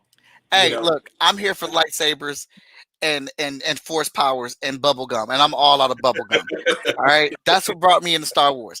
I take no credit away from Mando because I absolutely love it, and I'm very excited about the shows. We got Ahsoka getting her show, so I'm happy. Oh my God, that's gonna be great. And live action Thrawn is gonna be. Yeah, I really want to see. That was the one thing I wasn't expecting at all. I was like, she dropped Thrawn's name. Me and Mike, you and I talk about this a lot. Mm-hmm. And I talk about we talk about Umbrella Academy, and we talk about The Boys, and I would say with a good example of it is Doom Patrol. Mm-hmm. I don't like a lot of these shows don't get to it, and the thing about The Mandalorian is it gets to it over and over again. They mention Ahsoka, she's in the next episode. Now she's in the next episode. They solve the problem. Then one and done. Yeah. And she goes to the planet, and I sit there and go, that's going to be the rest of the season. I said it when they said Ahsoka. I said, okay, she's going to show up in the season finale. They're going to cliffhanger the shit. And she showed up. And I went, holy shit. They showed it. And then she goes, go to the planet. And I said, okay, that's going to be the planet shit. And it's going to be the end of the thing. And the next thing was a show. He does the call, and me and Vic talk. And I go, the show's going to, I said this to Vic, the show's going to end when Luke comes to get the kid. Because I'm going, the rest of the show is going to be the adventures until the Jedi comes, and they're going to end the show where that's it. And Luke showed up, and I'm like, damn, you know how bold and brave you got to be, or confident in your story, that you don't do the things that people not only wouldn't complain about, but want to see dragged out so they can get to that point in the anticipation, and to just do it and keep going. That is huge. But that's the thing that also bothered me about it. People still complained about it. Hey, there's no need to. They complained about the CGI. They complained about them being safe. Who cares? Who cares what it looked like? Yo, listen. That was Mark Hamill. I listen. I say that all the time. Where's your joy? Like, yo, I get Uncanny Valley, but this company, here we go again. This multinational billion-dollar company has the best tech. Do you think they gave it to, Joe Dumbass to do the CGI? Or do you think that's the best that you're going to get nowadays? Like, it's not. What did you want out of I watched Tron the other day, Tron Uprising. And yeah, Clue looks funny now. I'm like, okay, they came up some since, and shit. If you really want to get your mind blown, go watch Total Recall. They're not even doing CGI. They're doing these plastic masks. Prosthetic, yo. Oh, bro. Total Recall is my jam. Give me Quato all day, nigga. Give me Quato all day. Like, what are you mad at? Luke showed up. They didn't take 2 years to get there like most shows would have. They would have played this. They went, I'm going to say it, Mike. They went Last of Us 2. And I'm sorry if you played a game where a game actually, what is your soul worth? If you don't want to play that, if you don't want to experience that, go play Mario. And they won't ask you. But bro, the game asks you, what is your soul worth? And people are like, fuck this game, I won't play. Dude, that's what this show does. It doesn't linger. Dude, shows need to take notes. I'm sorry. Yeah, Disney makes a couple. you know, it's a pitcher and it's throwing a couple of balls and the dude gets to walk every once in a while. But bro, they're playing money ball. Look, They're playing money ball. I don't even know how you can be mad at that because it's still Mark Hamill. It was Mark Hamill. His voice. There was nothing wrong with that. It was his voice. Exactly. Like Mark Hamill even tweeted. He even tweeted. They de-aged him. It was him. It was him. Yeah, but Mark Hamill even tweeted and said, "Y'all seen anything good on TV lately?" The day it was released, that's what his tweet. I'll hit you with another Easter egg people don't know. The one before it with Bill Burr. Did you see when they were going through the little town and the little kid looked at him when they were wearing the tank and he had the stormtrooper helmet? Oh, that whole shit with the Empire and Bill Burr. That was Poe? That was Poe. No. He's in the credits. No. He's in the post credits on one of the ships. Mind blown. Oh, really, dude? Do you really? And Bill Burr. These dudes don't know what they're Bill talking Burr about. handled the Night King like nobody's business, bro. He handled the Night King like nobody's business. That's the one time Joe Chill should have got shot in his face. That was awesome. Hey, Danny Cooper, my other brother, had to point this out to me because I didn't catch any of it. Number one, our girl, I'm terrible with names, but she was in Battlestar Galactica. But you know, she's trapped on a spaceship with killer robots, aka shout out Battlestar Galactica. Nice. Sasha Banks, her hero in wrestling is Eddie Guerrero. She does a tornado DDT, Eddie Guerrero's signature move with a rocket pack. Yo. And finally, the greatest hollaback ever, the Viper, redeems himself with a spear. Yeah. Yes, sir. Bring it. Yes, sir. Bring it. Kiss my fan ass if that is not incredibly dope. All in one. I guarantee that. And again, they throw a couple of balls, a couple of walks, but these dudes are playing money ball. They're gonna win every time. They know what they're doing. They try new shit, dude. They had the Disney trailers, and they showed Scarlet Witch, and they showed Black Widow. I don't know if people caught that. Black Widow is sitting in the abyss where Thanos is. In the I did see that. I thought that was Scarlet Witch too. They said, Black Widow. I mean, I thought that was Black Widow. Lady Loki. Was it Loki? People saying it's Lady Loki. Yeah. So, but we don't know. So it looks like Black Widow to me. It looks like Black Widow to me too. It looks like Black Widow to me. She has red hair. She has on all black. She's sitting in. Looks like where Thanos was sitting. That's the trifecta. That's too much to. That's an orgy of evidence. Did we all see Minority Report? When all the things point to it can't be like one of Tom Cruise good movies. Really, I mean, they know what they're doing. Hey, J-Man, you are not going to disrespect Boba Fett. Boba Fett is all of something. He had a whole show getting wrecked, and he gave your woman Sasha Banks some heat. So I'm gonna give her props for that DDT. She was gonna get that off, but Boba Fett got the dad bod. You're not gonna be coming for my man. I gotta go. I'll see y'all later. All right, have fun, man. Later. Have fun. I'll even say this, Mike. The thing about the Mandalorian, outside of what makes the stuff that's so good about it, is I call him Din Din. I know it's Din Djarin, Din Djarin, or whatever his name is. He's the worst dude out of the group. He's the worst. Mandalorian? Which one is that? No, the Mando. Mando is the worst Mandalorian on the team. Bo-Katan went in there on that ship, no best car, wreck shop. Boba Fett comes in, he's wrecking stormtroopers while this dude's passed out on the hill. He gets shot all the time. He literally, Beskar saves his life in every episode. He literally stands there and goes, I'll take it. I'm not saying he's not good. That's what makes the show so good. He's not invincible. He's far from it. He takes shots when he had on the regular armor. IG-88 was shooting his, or IG-11 was shooting his ass. Like, it's a good, well-constructed show. It's actually a clinic. Like, writers should pay attention to this, man. I write my own shit. I watch a lot of stuff where it's more studying than it is enjoyment. Because especially if it works, man, it works. And there's a lot of good storytelling, good lore, good character building in that show that makes that show good. You don't have to be a Star Wars fan to appreciate that show. You do really not. don't. You really do not. don't. It's and that's the stuff that's really cool about it, man. It seems like it is the simplest shit that they are doing. Yeah. And it's not. It's Yeah. the storytelling seems so simple. Yeah. And it's not. And not at all. And they're all callbacks to what they like. You know, like that second episode of the first season, they did the wolf and cub, them walking through the canyon. You know, when they got attacked by the Boskus people. You know, like there's a lot of callbacks. John Favreau's a big fan of westerns. This feels very western. You know, it's a good show, man. It delves into the lore. The dude speaks Tusken Raider. He argues with Jawas. You know, like this can't get any better. Yeah. Every time he does something, there's a wrinkle to it. We see Boba Fett's armor before we see Boba Fett. Boba Fett's standing there, and I go, okay, he'll be in the end. Yeah. Right? And then he literally comes in a couple episodes later. He claims his armor. He proves that he's the dude. You know, and I really like that shot, that scene, because Boba Fett had the armor. He didn't have to prove shit to Mando. He was like, "No, dog, yeah, this is mine. This is the signature." Yep. If then he goes back to that planet, and then the people from Mandalore are like, "Bro, the conversations are great."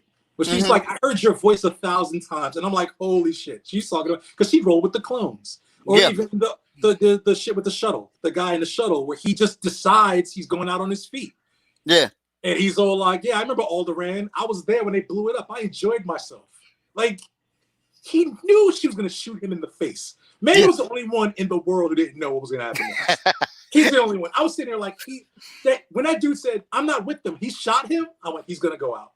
He's gonna pull a Captain America without the crew showing up at the end.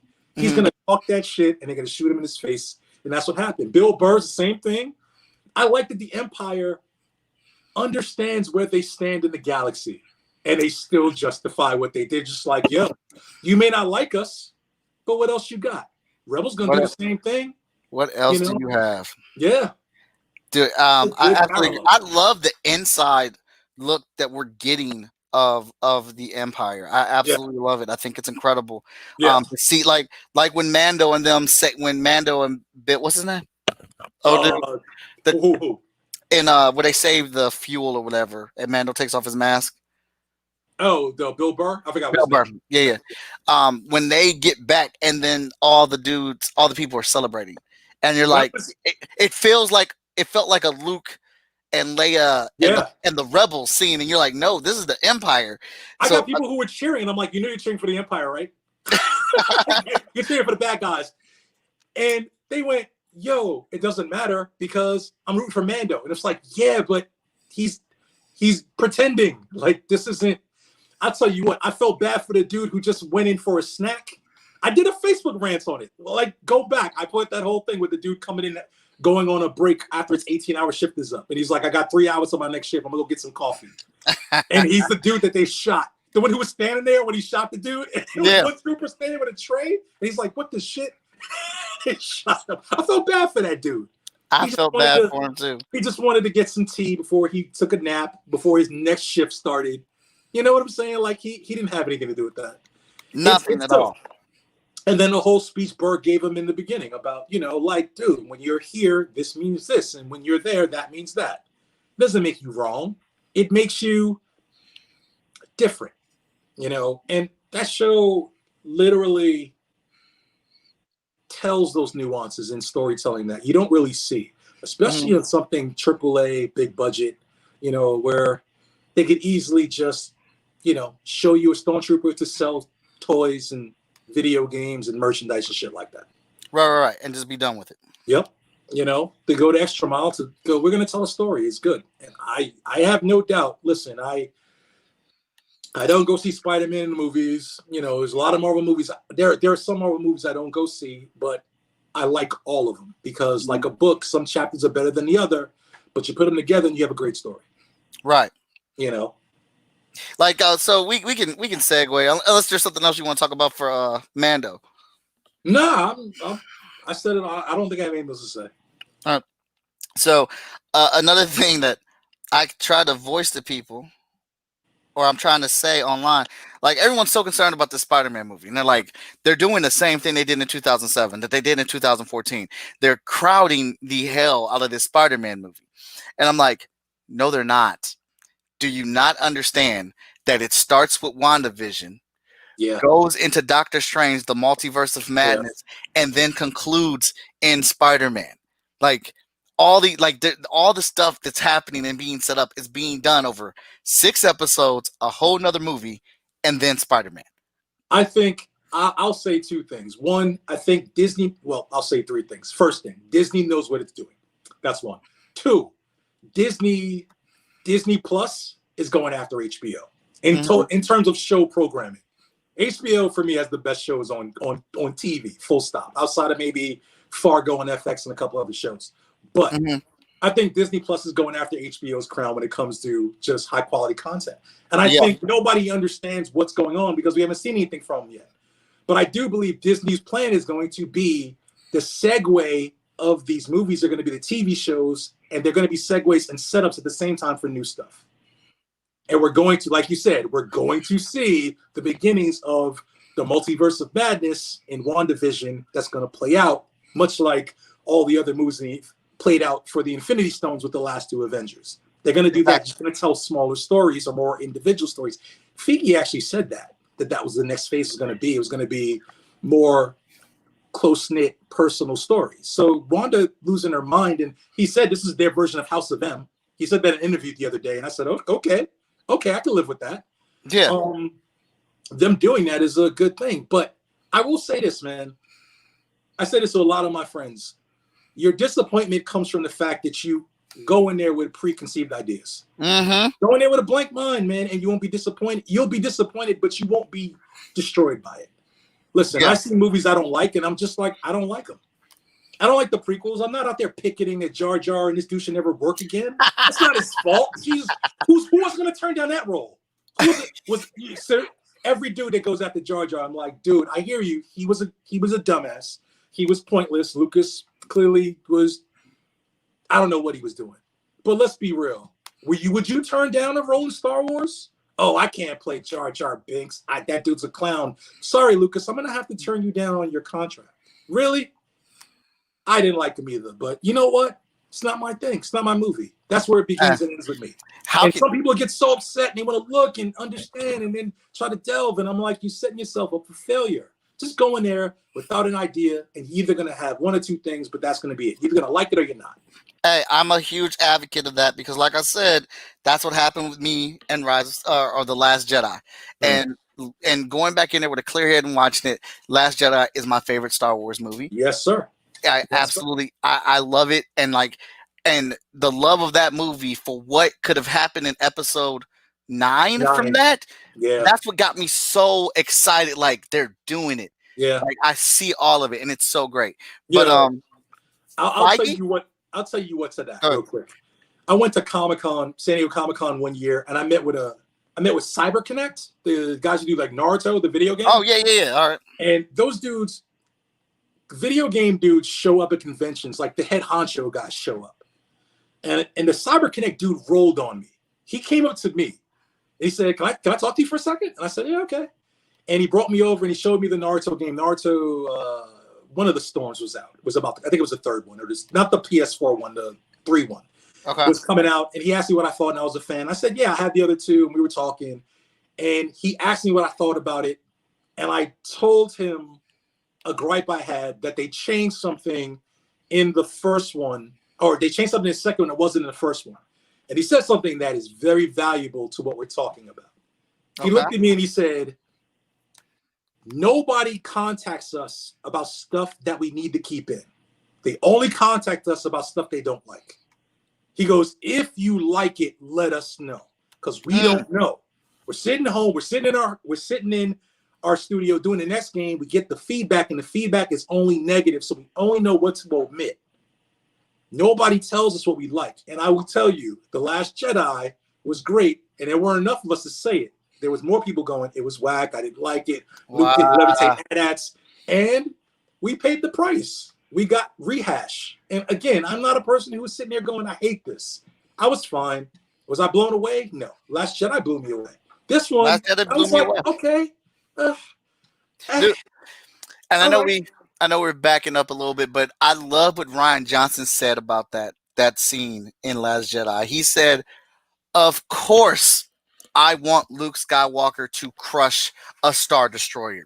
I want him to bring it down to the planet and destroy all those AT-ATs with the Force and save the day. right. But if I have Luke Skywalker do that, where do we go from there? Mm.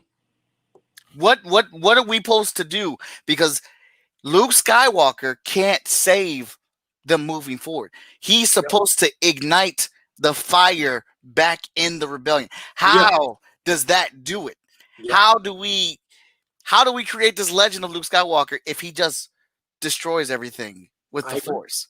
Listen, that dude is beyond his. He's beyond his time. He's not. We want to appreciate him, dude. He's a dude who did Looper, and then for Encore he did Knives Out, and people had the same argument. People liked it, but they were like, "I like it, but I don't like the fact that you knew what happened before." Well, it's not a whodunit. How about that? You just thought it was a whodunit. It was a movie about getting away with it. Mm-hmm. You know, it wasn't the fact that you know who done it, but the twist was literally the fact that you know how he died, but there's something else to it you don't know. But again, we're back to it. People go in going, I know what's going to happen. I talked to my nephew today, and he said we were talking about video game stuff. He's a big Cyberpunk fan. So I was laughing at him and telling him to appreciate the bugs. And he asked me about The Mandalorian. And I said I did. I said, but I don't want to talk to you about it because you're not a fan. You came in the house with the Rebel shirt and can't tell me a Star Wars line. You're not a fan, bro. Sorry. I go back further than you. And he's laughing, and we're laughing about it. And he's like, I knew it was Luke Skywalker when the X-Wing pulled up. And I'm like, yeah, I get why you knew that because it was an X-Wing, bro. It was like, it should have been. I said, you want to know when I was blown away? Spoilers. When R2 pulled up and was like, because it's funny, you can really tell ever since The Last Jedi, where Luke kind of went, Sacred Island, watch your language. I kind of went, I think I know what R2 says now. And R2 curses a lot. And 3PO slapping him on his dome and Luke telling him to knock it off. R2 walked in and said, yo, bro, what? We got to go. I go through the hallway. There's a lot of dead robots in here. And we got to, holy shit, is that little Yoda? That thing looks like Yoda. Are we taking him? Yo, go back and watch that and tell me he doesn't say that. He literally bleeps in a way where he looks down and he's like, is that, because and that's storytelling, man. That's just storytelling at its prime. You can, I say to people all the time, when you write something good, you do a good idea. If it's good, it starts to write itself. The thing starts to become on its own when the core value is hard. That's the argument for The Last of Us. If I'm going to go on a tangent, really, were we going to do an Uncharted where we just get to do the adventures of these two, or were they going to push the envelope? And people went in there wanting to see Last of Us 1.5, Last of Us 1.7, Last of Us 1.9, and we got Last of Us 2.0. And cats were like, I don't like it. I don't know why, man. Well, it's simple, Mike. What is your soul worth? Hey, because I love soul worth. Son, I say when this all the time, and anybody who's watching, if you haven't played The Last of Us, you don't know what it is, and you want to know, turn this off. I'm gonna throw a big hint. So 5, 4, 3, 2. Okay. I would be Abby. Sorry. I would be Abby. I totally understood her point. I stopped understanding, what's her name, Ellie. I'm gonna say after she stabbed the pregnant chick. Mm-hmm. I was like, okay, I can't be on board with this chick anymore. I understand Abby's point. Jesus, man, I understand why she got buff. I understand why she let her go. I understand why she want to fight me in. I understand why she was just like, don't let me catch you here again. Like, I get all of it. I get why she was that dude. We're creators and we write stories. So I see a lot of stuff and go, this is where I would have ended it. When she said to her, I let you live and you wasted it. And I was playing that. I literally said, those are the last words she's going to hear. I had no doubt she was going to blast her. Mm-hmm. It was how she said it. And it was the text and how she said it. And that when you say it like that, you're about to pull that trigger. Mm-hmm. And maybe she would have if blah, blah, blah didn't happen. But when she said, I let you live and you wasted it. And she started with, you killed my friend, so on and so forth. She goes, I let you live and you wasted it. I went, oh, she's going to do the thing that needs to be done. And I'm sorry, man. You killed the last hope of humanity you get rid of the last hope of humanity and kill the dude who's the only dude on the planet who can do it. And it happens to be my dad. And then humans don't exist because dude wants to hang on to his surrogate daughter a little longer. What would you do in that instance? I'm sorry if people were expecting, I don't know what the fuck. Hey, So I'm all the way with you. I completely understood Abby's perspective. I hated Abby. why? I was hold on with me. It's a journey. I completely disliked Abby. And I was so pissed when they gave me control of Abby. I was like, what the fuck? I don't want to be this. She killed Joe. Nobody wanted to be her. Yeah, she killed Joe. What the? I didn't want none of it. Yes. I didn't want none of it. We did. And begrudgingly, as I played it, I understood more and more and more and more and more and more, and I got it. Yep. And this is why I like the game. I completely get Abby's side. I'm still Team Joe. I said, fuck it. Listen. She got to go. Listen. Hey, at the end of the day, everybody's revenge is their revenge, their personal torment. Listen. She held me down or held her down while they killed Joel in front of her. I know. I'm done, son. Oh, wait. Well, I'm not going to. I'm agreeing with you. I'm going to defend it now a little bit before I go into me agreeing with you. Ellie did the same thing, bro. She did the Joel shit that he did Last Was One to her people. He was tying her down, and I'm going to say this one thing, and I'm going to do this, that, and the third. But with that being said, I totally agree with you. You want to know why? In Civil War, I'm Team Cap, and Cap was wrong. Mm-hmm. Sorry. He was wrong. Iron Man or Tony Stark had the bigger picture in mind. He did. And we got a good example of that when Vision explained his breakdown of what the situation was and why it happened. Cap was trying to save his friend. Mm-hmm. That was it. And I'm Team Cap. I would have been on his side, fighting these dudes. But Tony Stark was right. He was absolutely right. He found out afterwards he killed his parents. But before that, he understood why. Cap was on. So when you say you're on Ellie's side, I ain't mad at you, bro. Mm-hmm. I ain't mad at you at all. But that's why I like that game, because that game puts you in so many different situations where you can understand it. Like I played it and I stayed Team Joel because I as a player, as a video game player, and being in a story, I saw that through her eyes. Yeah, that experience of being held down, not being able to help Joel, and I knew Joel. Yeah. I knew Joel did messed up stuff to save me. Yeah. I know he screwed the planet, but he did it to save me because he loved me. Well, she didn't know then, but she ended up finding out. Right, but he did that because he loved her. She saw Joel change and turn around and become a better person, but she knew his dirt. And his dirt is what got them to live and experience what they were doing now. So even though I understood Abby's perspective and it was messed up what Joel said, I'm ride or die with Joel. Well, you know what? I wanted to take her out. It was a level of degrees, man, and it was nuance. It was the perfect. I'm sorry, man. That was one of the most masterful stories I've ever experienced. It is the argument I make when people go, why do adults play video games, or video games can't be art? I literally go watch The Last of Us. Yeah. Go YouTube it, go watch the cutscenes, and then talk to me about. I mean, I don't get that anymore, but every once in a while somebody's like, video games? Isn't that just Mario stuff? And I'm like, well, welcome to Earth, number one. And number two, I'll tell you what, go watch this and come back and tell me if that wasn't something moving. But with that being said, the way they explained in the storytelling how they had that last conversation that ended up being the thing that literally drove her was that she wanted to forgive him. Mm-hmm. And that was the last conversation they had in the last scene after the game is over. And she's lost everything, including 2 fingers, and can't even play the guitar. She has nothing left. And then they show that scene after all this is done. They had that last conversation, which I imagine is the night before he dies. Mm-hmm. Because remember, she lives in the garage. They live. He's in the house. She's in the garage, and it's her apartment. But they had that conversation, and she lets loose on him, and he finally, what seems to be, have a heart-to-heart about it. And he literally tells her, dude, I love you that much that I'd do it again and still take the wrath of whatever, including yours, because you're alive. See? That's what he said to her. That is what he said to her. How can And you you just- not feel that? And you just put some more stank on why I had to kill Abby. Hey! And look, that's the type of game I like, man.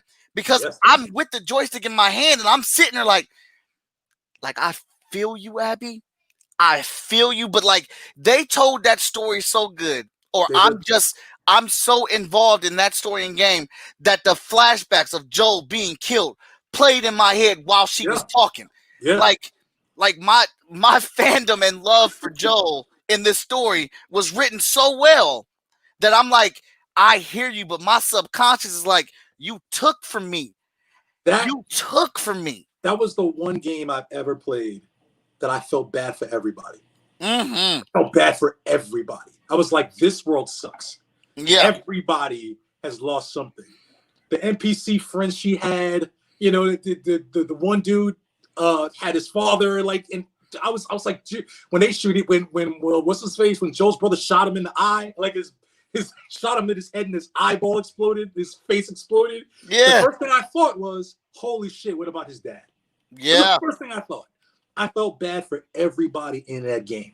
I didn't care what side you were on. And then they set it up in a way where you meet them and you already know, or you get to see them and experience them, and you already know they're gonna die and how they die. And I'm sitting there going, and then each person has a moment of stoicness. They each have a reason to not do. That black chick was like, yo, I'm not giving up my friend. When she said to her, she goes, I remember her screams. Do you hear her scream? I still remember him. I said, oh, she has remorse. Yeah. And see, when he screamed like a little bitch, and I went, oh, son. And it's just like, I'm not giving up my friend. And then you kind of go through why. You get it. They didn't like what she did, but they understood. And that's kind of the whole game in a nutshell. You can kind of say that to every person in that game. I don't like what Joel did, but I get it. I don't like what his brother did, but I get it. I don't like what Ellie did, but I get it. I don't like what her girlfriend did, but I get it. And I imagine you're going to alienate someone because our pop culture lives are not, especially nowadays, they're no longer based on intellectual entertainment. You don't come out smarter from shit. I make that argument about G.I. Joe all the time when I was watching G.I. Joe when I was little. Literally, I tell people I learned more watching G.I. Joe than I learned in school. Because there was always a lesson and there was always a reason why they did something. Or I learned about gantry elevators. Hold that thought. J-Man says Mark Hamill himself said that his character was written wrong, but of course he was paid to do a job. But then I saw the interview where Mark Hamill said it took him a minute to realize what Rian Johnson was doing. And then when he went back and he watched it, he agreed with what Rian Johnson was doing. Well, he literally said he didn't agree with when he first read the script, he said he didn't agree with Luke fundamentally. But here's the thing, and this is the first thing. Luke didn't agree with it fundamentally. Luke went through some shit. Mm-hmm. Luke is the reason why the Jedi Order doesn't exist. He's the last one. That's how he looks at it. And it was through his own hands. He literally fathered the guy who did it in terms of he created Kylo Ren, and it was his nephew. That's a lot of heat. Especially that's a lot of heat, man. Especially coming from the fact that you're the person who saved the universe. Because when they were doing it and they showed Luke, you know, in hiding and stuff, I thought what they were going to do is that Luke took himself out of the equation because now it's politics. And he understood that a Jedi would be a problem because there was a whole thing in the backstory about Leia getting kicked off the Senate because they found out that Vader was her father and all this other bullshit. And then she just kind of chilled and then she made the resistance. That's why she's not part of the Galactic or the Republic Senate anymore. They found out that was her dad. Vader was her pop, and there were senators that were like, we can't do that anymore. Or we can't have you as part of it. So that's the first thing. Luke didn't agree with it. But to his credit, and I love Mark Hamill, but number one, do you direct and write to even have an opinion that's more valid than a dude who does? And then if you do you do it to the level of Rian Johnson home running it since he's been doing stuff? Like, go watch Breaking Bad if you don't think Rian Johnson does a good job at directing. Breaking Bad is a phenomenal show, and of that phenomenal show, the best show on it, the best episode, was the one Rian Johnson did.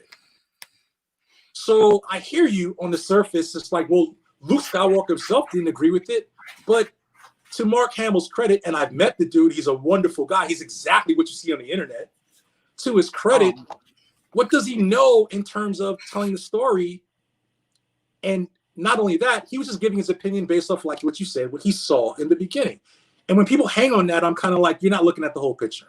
You're just agreeing with the part that sings to what you already believe. Yeah, so like, didn't like it. Mark Hamill. Therefore, Mark Hamill knows the character. He is the character, but he knows the character up until that date. Exactly. Up until that date that he gets the script. Right. Until he, and like, of course, he has an idea or feeling of where that character would go. But who wants to play a character that is shattered when the character has been so great? I tell you what, I'm gonna start some real shit on your show. Go ahead. That's what Game of Thrones was like. I'm one of the few people who like Game of Thrones. I like Game of Thrones. I had no problem with it. I argue with you to this day when Daenerys did and so on and so forth. I'm like, how did you not know she was going to do that? And when I break it down in the mathematical equation, literally, the people, every time she listened to someone, she lost something. And every time she did something on her own accord, she came out on top. And then she lost everybody she cared about and had nobody she trusted to listen to. What did you think she was going to do when she did what she did? What did you think Jon was going to do when he did what he did?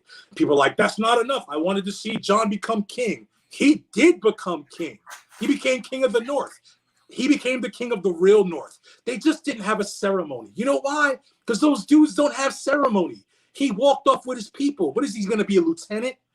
No, he's going to be king. There's no one left. Thank you. And I find the disappointment in shows is that people kind of go in thinking what they believe is the best answer. So I say to them, like, you wanted to watch Cersei do what? Fight Daenerys on another dragon? You wanted them to have a fist fight? What did you want? You wanted her to fight Arya Stark in a fist fight or in a sword fight? That wasn't what the character was built up to do. She died exactly how she should have. The basement caved in on her. And she got to spend a moment with the person she loved. That was beautifully. I thought Game of Thrones was wonderfully poetic. And I get it. The last season was anticlimactic, but damn, you got 7 seasons of climax. Yeah. Jesus, can we go down before? I thought Game of Thrones ended exactly how Game of Thrones told us it was going to end. I agree. That show is filled with the thing you wanting to happen never happens. Never happening. Or it's never going to go the way you want it. There is no ultimate happy ending for Game of Thrones because this is the reality of their lives. Like, the Starks won, but look how the Starks won. Yeah, I agree. Huh? See? We agree on something. something. Those when we cleaned up. Damn. Yeah, so how they won was incredible because it was sad, but they still won. Yeah. The Starks still got revenge. They still beat everybody, but the way they won was still sad. Right. It's a good example of a show reaching expectation, not reaching the expectation because it did what the show was telling you it was going to do. You know what I'm saying? Mm-hmm. You know, I don't know, man. Like I said, people go in with expectation. Don't do that. People watching, go in with a blank slate because you're still going to see the flaws. You're still either going to like it or not. Mm-hmm. But if you go in thinking, this is going to be the thing that happens, and I hear like, oh, I wanted Kylo Ren and what's her name to have kids, or they were going to be a couple. People got mad at the kiss, and I'm like, she kissed him. She was feeling him the minute he took his mask off in the first one. You couldn't tell. She was literally like, oh, that's some creature in the mask. Took his mask off, and she was like, oh, snap. He's handsome as fuck. Like, come on. She kissed him. He was surprised as we were. Like, what? Oh, okay. Are we a couple now, dude? She was feeling him. Right. That was fine. It wasn't forced. They didn't go have kids. They didn't go get married. He died. He died 10 seconds later. 10 seconds later, he died. What did you want to happen? You know? I'm looking forward to coming to America too when it comes out. That looks really funny. And they brought back everybody from the old shows, from the old movie. that Essence sneak peek has people. I was surprised to see. I was literally like, James Earl Jones, like they brought the singing dude back. They brought back the chick who drops the roses is in it. Like, I can't wait for this to come out. No. I wish it was in the movies. You know, like I would go see that in the movies. Tolu, I don't know what a mod chip is. I just like got on the Twitch, so I'm still learning all that stuff. My two backstage people, Dakota and Tessa, run it for me. I will ask them what that is. I don't see a problem why you can't get it. I just don't know what it is to give it to you or how to do it. But I will talk to Dakota and Tessa today. There's not a lot of people that agree with me on the Game of Thrones thing, and I agree. Yeah, that's true. Which is funny because you and I, like, again, when me and this guy talk, we don't agree on a lot of stuff, but we can see each other's perspectives on everything. Yeah, on everything. So it's not about changing our minds, but it's literally us, just like what we're doing here, just talking and enjoying that geek conversation. I wish more people would do that. Yeah. But so we did Mando. We talked about that. You want to talk about Black Panther? What we just talked about before? Go ahead. Pitch your Black Panther revival. I want to hear this in audio. All right. I'm eating and doing this work. Me and Mike have had a back and forth about them recasting T'Challa because what's his name passed away. I'm not a fan of recasting T'Challa because I think it would be more poignant to let him die. And I get why it's easier to do so. I get why fans would want that to happen, and I could see that them recasting him, they could still make great movies and still tell the stories that Black Panther is going through, blah, blah, blah. But why do something that's already done for the sake of doing it or for the sake of nostalgia when you could do something that kind of enhances that? And for that reason, I never thought that they should bring back T'Challa. So I was pleasantly surprised when Disney announced the other day they weren't recasting him. Now, granted, it's Disney, and I'm going to say this before I give the ultimate thing that I said to Mike that you approved, right? You approved it, right? You agree? You like it? I'm rolling with it. I'm rolling with it. All right, before I say that, I'll say this. Disney saying they won't recast Black Panther doesn't mean they won't recast him. It just means that the second one ain't going to have him in it. Chadwick Boseman is not going to be in it. That don't mean they won't recast him. So I'm not holding my breath. If they don't, they don't. But, you know, for consistency, sure, Black Panther wasn't always T'Challa. So you don't always have to make him T'Challa going forward. You have a good opportunity to diversify in a way that isn't forced, and even though it is forced, and make someone else run it. I'm not a fan of Killmonger. That's way too easy for me. I don't want that to happen. Siri doing it, okay, maybe. She does it in the comic book. His girlfriend, what's her name? Not Okoye, the other one. The one who's a spy. Man. Okay. Terrible names. Her maybe. Okay, but I digress. So I had an idea about it the other day. It just came to me. I ran it past a buddy of mine. I sent Mike a message literally before the show started. I had an epiphany. Here's how you fix Black Panther and appease everyone involved. Those who want him back, those who want to recast, those who don't want him recast. It's really simple. You bring back T'Chaka. And you bring back T'Chaka as a young T'Chaka. And Disney could find a way to do it. I hope somebody from Disney is listening because I really want them to do my idea. I don't even want to dime for it. I just want to see it happen. Bring back T'Chaka. Do that multiverse madness, the thing, whatever problem Thanos created with the snaps that they're going to go into clearly. Or the fact that, what's his name's going to be in it? Who's Aqualad? What's Kang? Kang's going to be in it. Find a way to bring back T'Chaka. Cast young T'Chaka, the dude who played young T'Chaka in the Black Panther movie as T'Chaka, and have him come back into the universe that we know as a young T'Chaka who has not only been informed on how his rule was, but has learned from it and therefore won't make the same mistakes. And then he comes back to honor his son's legacy, rolls with his daughter, and still married to Angela Bassett. Yeah, it's a little weird. He's 20 years younger, but Angela Bassett looks like she's 40 anyway. So no problem there. Right? She don't look young. She's look young, bro. She looks younger than she used to look when she was young. So we don't have a problem here. Mike, do you approve? I approve because I think we get uncomfortable situations with the other Avengers. I think even better. I think T'Chaka back as Black Panther, knowing what happened, learning from his own mistakes, he makes maybe what heroes consider darker choices and decisions. But to him, they're not, and he's still being a hero. There is no gray area for him. Or I'm sorry, I take that back. There is gray area, which is why he mingles and dances in it. Yes, sir.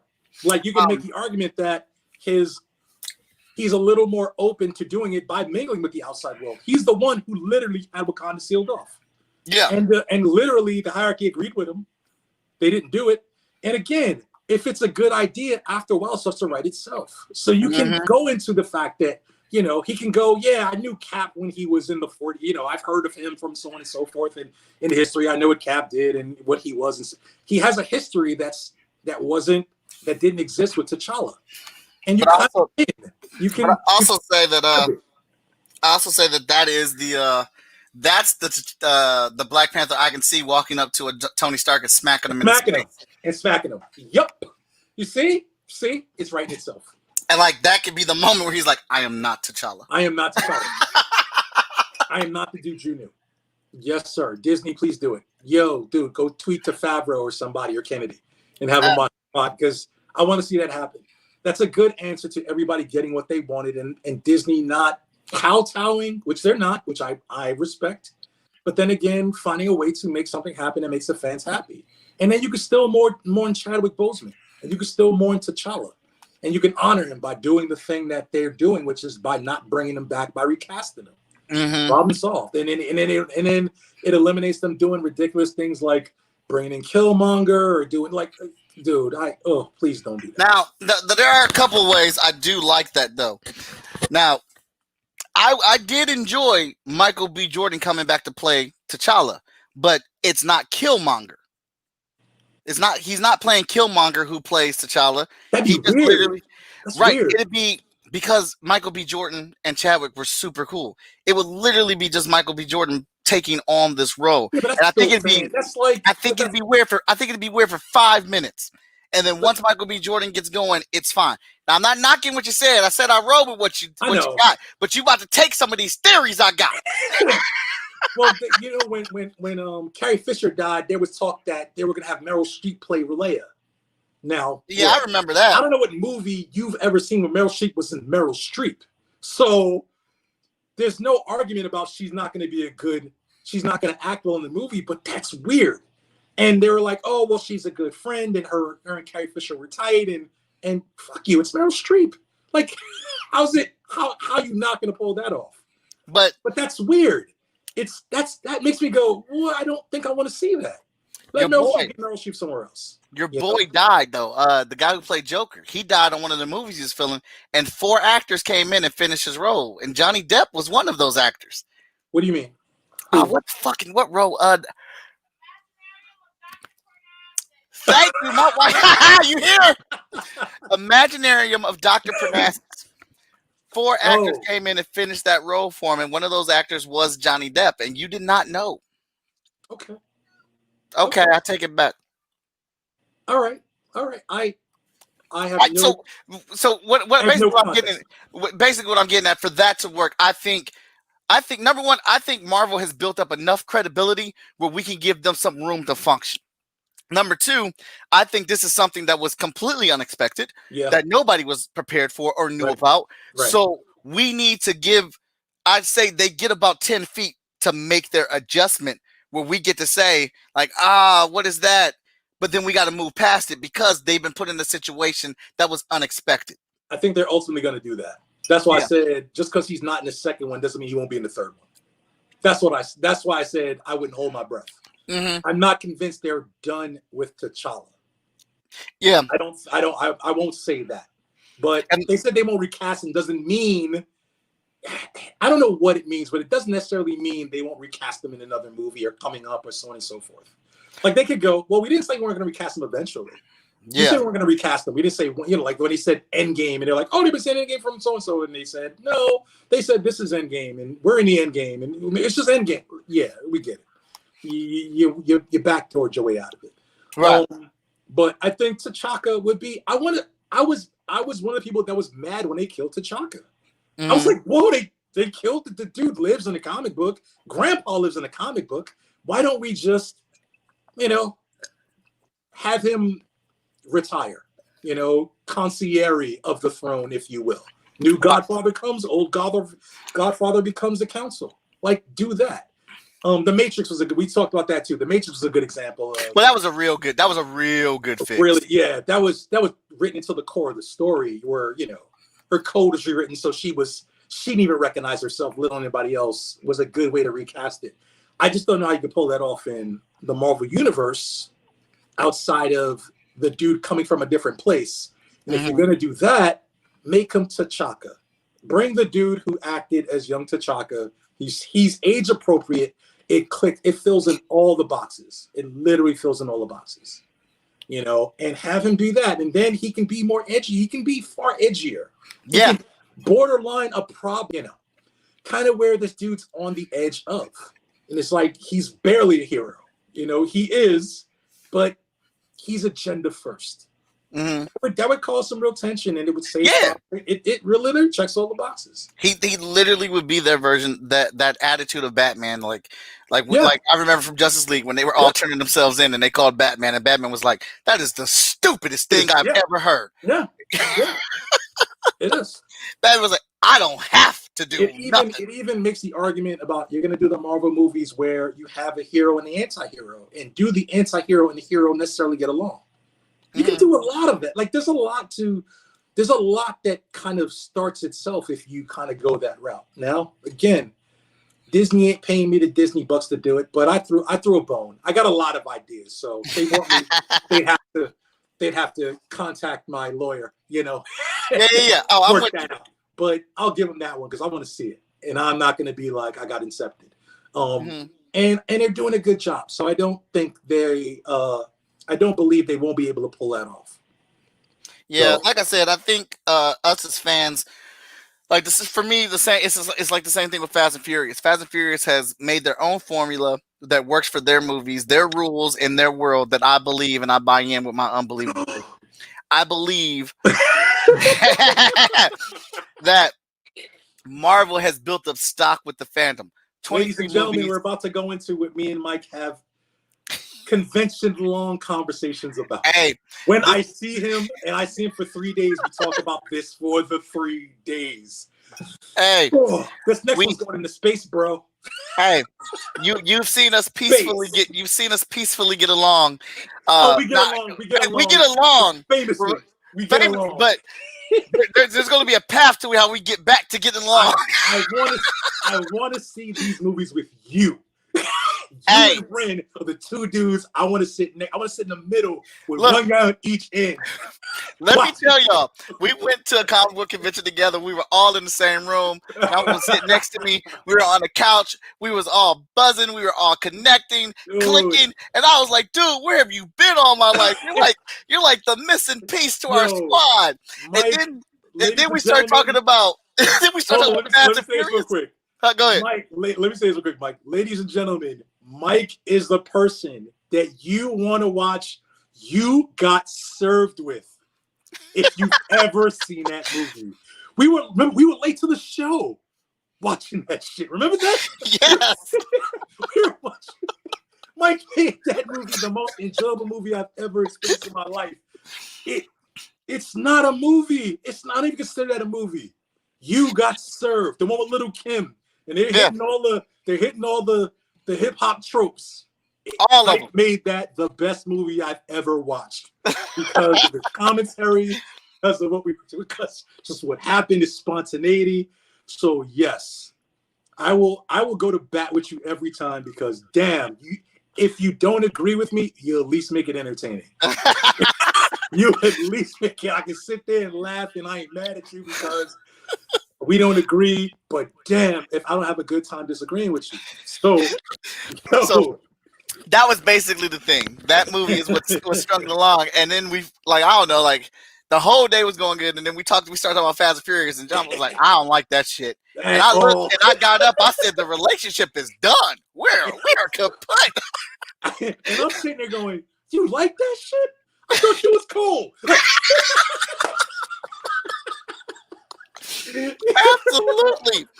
Look, the reaction was so mutual. And like, I'm like, why don't you like those movies? Like, those movies are amazing. Are you kidding me? Where you been all my life? Wait, you like what? Check, check. Waiter, garçon, the check. Yeah. It's time to go. Oh my God. But I will say, man, your argument is it's an argument to have because you're not like these are real. Yeah. You're not like you're like this is some bullshit too. You know, I'm just going, yo, when Paul Walker and his girlfriend were running and she was pregnant in Brazil and she fell through the floor, I literally said out loud, oh shit, she's gonna lose that baby.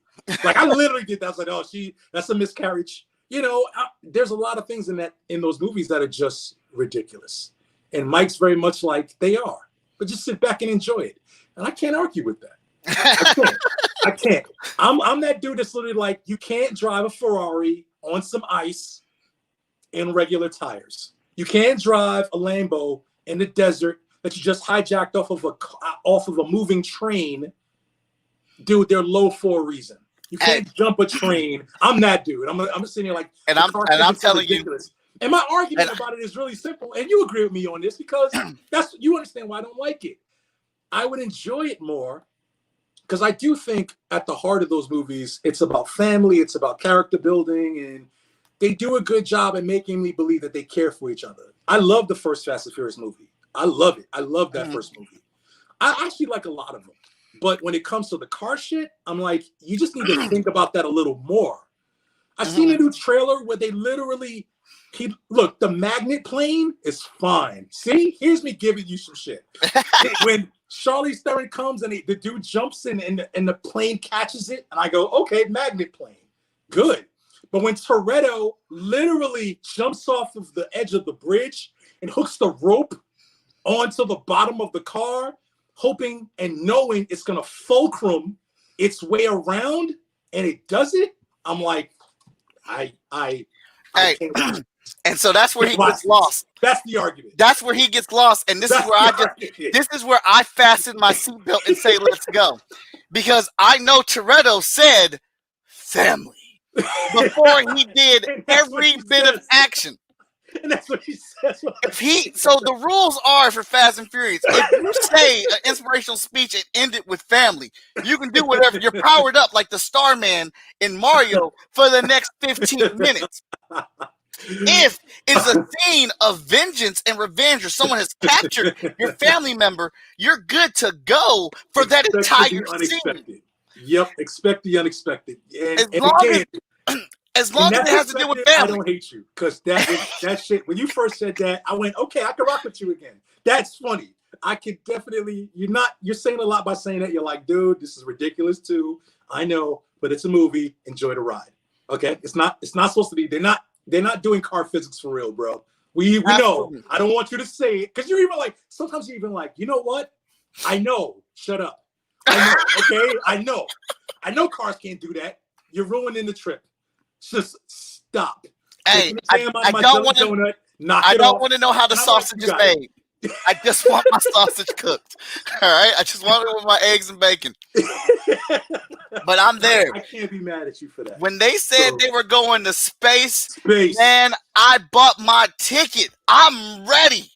I want to see them drift on the rings of Saturn, and I'm got to be perfectly fine with it. Toretto's going to do some He's going to hook his line to the space shuttle, son, and they're going to take off, and he's going to ride the car into space, and then they're going to let it go, and the momentum from the rocket launch is going to propel him. Yo, son, it's going to be ridiculous. It's going to be bonkers. But I will tell you this: I swear to you, I'm considering coming to Ohio to watch it. Let's go. Yeah, I got plenty of room at the house for you, baby. I got plenty of room at the house for you. I am considering coming to Ohio to watch it, dude. Now, I will tell you, though, I have discovered my limit. I do have a limit with Fast and Furious. Was it Cardi B? Was it Cardi B? No. You're like, that's too much. No. I'll take Cardi B. Because when she actually focuses and raps about something, she can rap. Yeah. But I watched the Fast and Furious cartoon on Netflix. It's a cartoon? I hate it. Jesus. And well, you know what? You weren't a fan. You weren't that big a fan of I'm gonna call it Tango and Cash Part 2. But you were a big fan of the Rock spinoff. Remember we talked about that? And you were like, meh, it was Yeah, my unbelievable ticket almost tore up in that one. And I'm like, because like I love The Rock. Who does not love The Rock? And they have good chemistry. They had really good chemistry. They have great chemistry, but I felt like Rock's movie, they feel like just because it's a spinoff of Fast and Furious that they can just immediately go to Fast and Furious level shit. Right, they cannot. They have to build up to it. Yeah. The Rock holding a helicopter at bay with a chain while holding on to a car while they're drifting and turning. And my whole thing is he's flexing his muscles, which is supposed to tell me he could do that. Look, Rock, you did not say family before this mission. You did not say family during it. And you damn sure did not say family after the immediate transaction. I tell you this, my man, Paul Walker did not yell family when he beat Tony Jaa inside of that truck, bro. But he did, bro. Because he said it in his head. Because he said it in his head that he had to get back to his family. He out-unbach. I will show you the exact scene where he said it mentally to himself to give him the power to beat Tony Jaa. Hey, ladies and gentlemen, that's why I want to go see this movie with this team. It does not have to verbally be said. If your eyes twitch the right way at the camera, you have said it, and it's good. And for that, I want to see this movie. If there's any other people on the planet, they gotta come with me. I want to see this with you because damn if you won't make it fun. You will make that a good movie because it ain't worse than You Got Served. And You Got Served was like Gone with the Wind when I was done watching it with you. We were late to the show, man. That was like, we were like, holy shit, the show started at 10 o'clock. We got to go. We were too busy. And it was on TNT at that, right? It was on like regular TV. So had commercials and everything. We sat through the commercials. We watched the whole thing. We literally sidestepped making money and selling our product to watch You Got Served on TNT in a hotel room on a Saturday. It was a Saturday at that, right? It was yes, Saturday. It was the big day. So I got to my table late. My table mate's looking at me like, "Where were you?" It was like, "Oh, I was watching You Got Served." Like, I'm sorry, I'm late. Yeah, what's going? How many people? Yeah, 50 people walked by. Like, yeah, worth it. Worth it. They'll come back. We're watching You Got Served. Hey, and that is one of the things I effing miss about comic book conventions. Stuff like that. Yeah. Well, they're coming back. Well, y'all, you going to San Diego, right? I'm trying to. All right. Well, I mean, they're asking everybody who went last year. They canceled, got a thing, as a, pass that carried over. I'm still trying to get you to come to New York Comic Con. So you're lucky that this one was canceled. I was going to have Vic knock you in the rent out, put you in a bag and drive you down and just wake up like like B.A. Baracus in New York. You would not have to have done that because I'm trying to come back to New York Comic Con. That convention was amazing, man. Yeah. Well, dude, San Diego is that times 10. Hello. Yeah. So definitely, man. We definitely are doing it again. Hello. I live with you. I don't need a hug from you. She is visiting.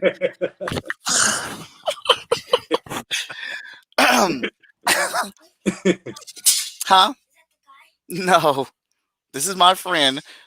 And he's very disappointed. You were disappointed that he wasn't somebody else live on air. Yeah, of course. I didn't even get a hello.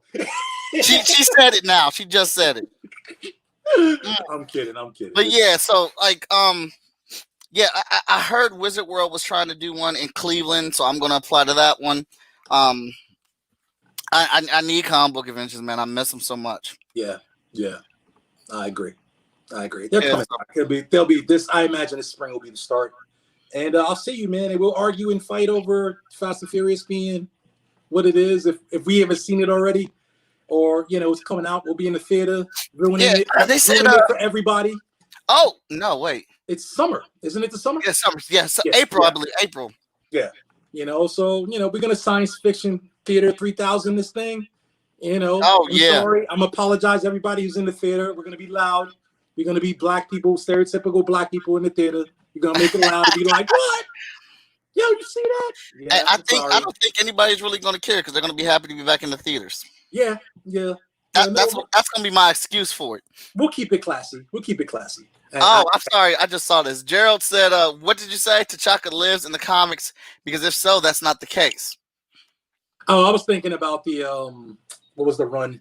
What was the run where he lived? They all put on the suit at the end.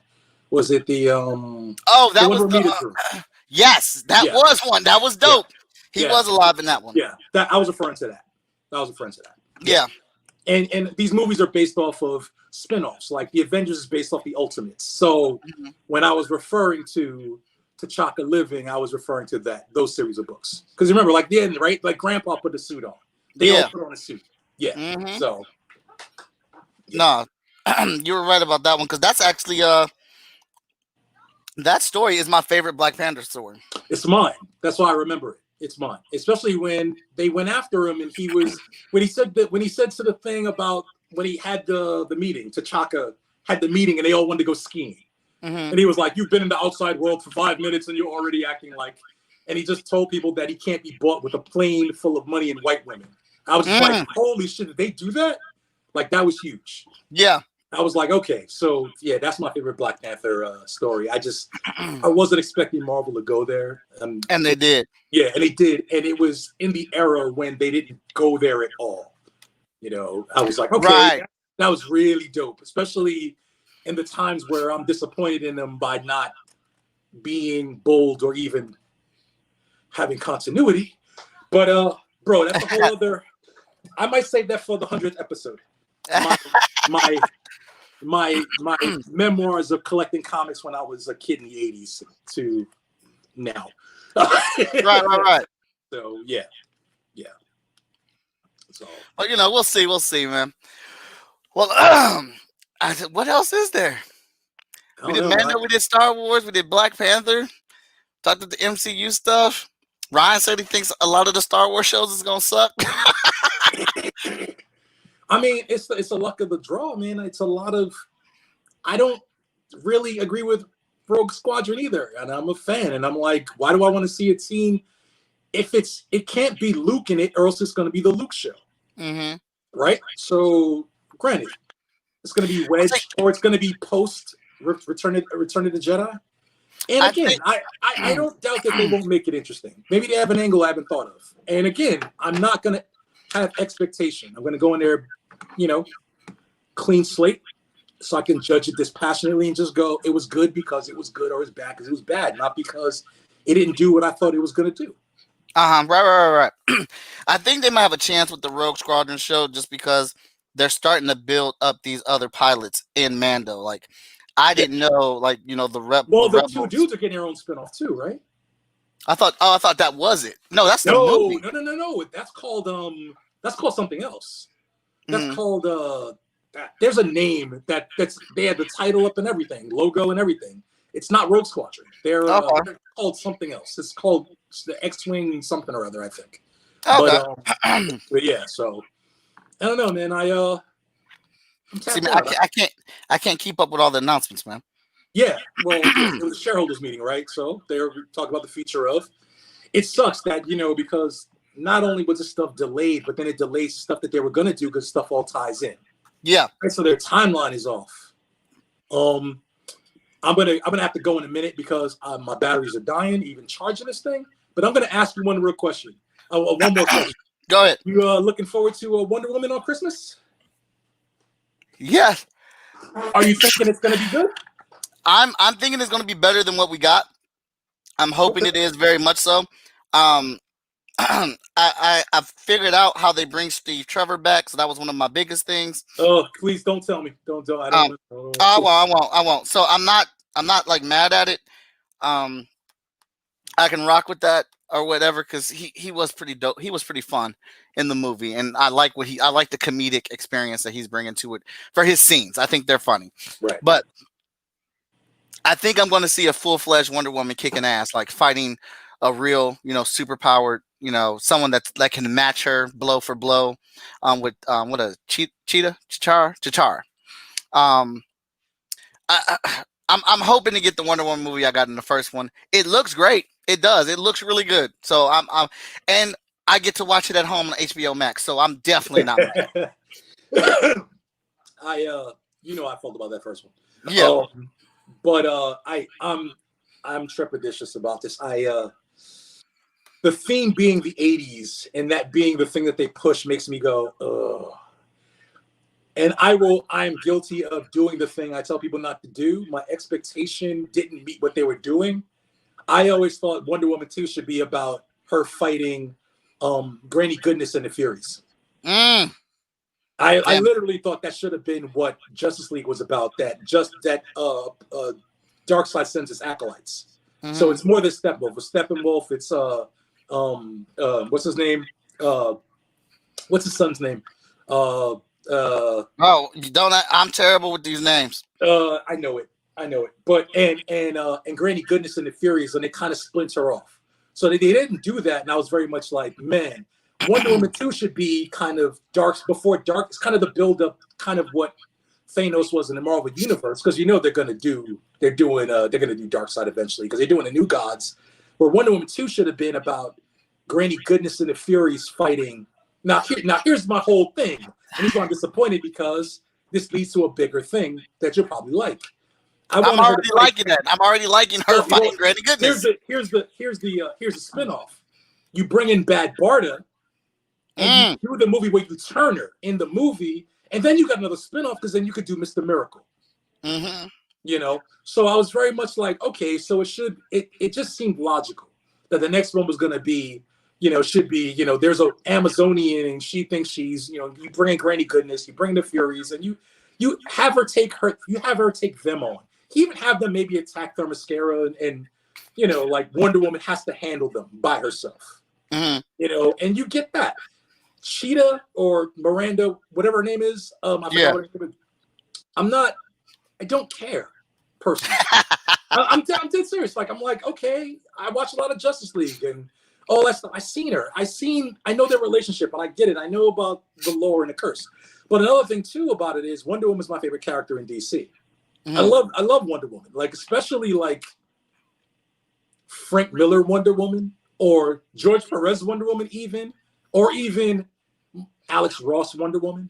Like she crosses that line. She kind of is the Amazonian first. So this being 1984 centric makes me kind of not give a shit. Yeah, like the trailer. I feel like I saw all the scenes in the trailer. I'm like, okay, so, and if the money draws, I see her ride lightning, it's not enough. I don't care. Mm-hmm. I want to see her fight Hades. Like, well, no, I take that back. She fought Hades, man. Yeah. I totally mind wiped that. Right. Now, I think the trailers look good. They look very good to me or whatnot, but I am unsure. I do feel like the 80s era of it was gimmicky. And what I'm mainly concerned with is Wonder Woman disappeared. She was supposed to have disappeared until Batman v Superman. So what the hell is she doing? DC and continuity. Yeah, well, it's strange, but that's kind of what they've been doing. They haven't found their groove yet. Well, they had it, they lost it, and then they're trying to find a new groove. So they're going to step on their own toes. So continuity was never a thing since Man of Steel. Even though you and I agree with Man of Steel was a good movie, they're trying to find their footing. They were supposed to do the triptychs, right? There's supposed to be 3 Batman, then 3 Superman, and 3 Wonder Woman sprinkled in. So Superman, Wonder Woman, then Justice League. And then that whole thing with Nolan and Thomas Tull happened, and then they brought in Jeff Johns, and the next thing you know, they're doing Avengers is a hit, and they're like, well, we got to get there, and they kind of get there before they should. And now they're still cleaning up. And Wonder Woman being a success that it was, blockbuster and critically acclaimed as it was, they're gonna stick to what works. But they make very basic mistakes. Yeah, and I would say even with like Shazam, when they did the Captain Marvel movies, I never understood why they cast a young Billy Batson instead of just de-aging Zachary Levi. Especially if you're going to do a sequel, you're not going to be able to do the kid because the kid never grows up. Yeah. Right? Yeah.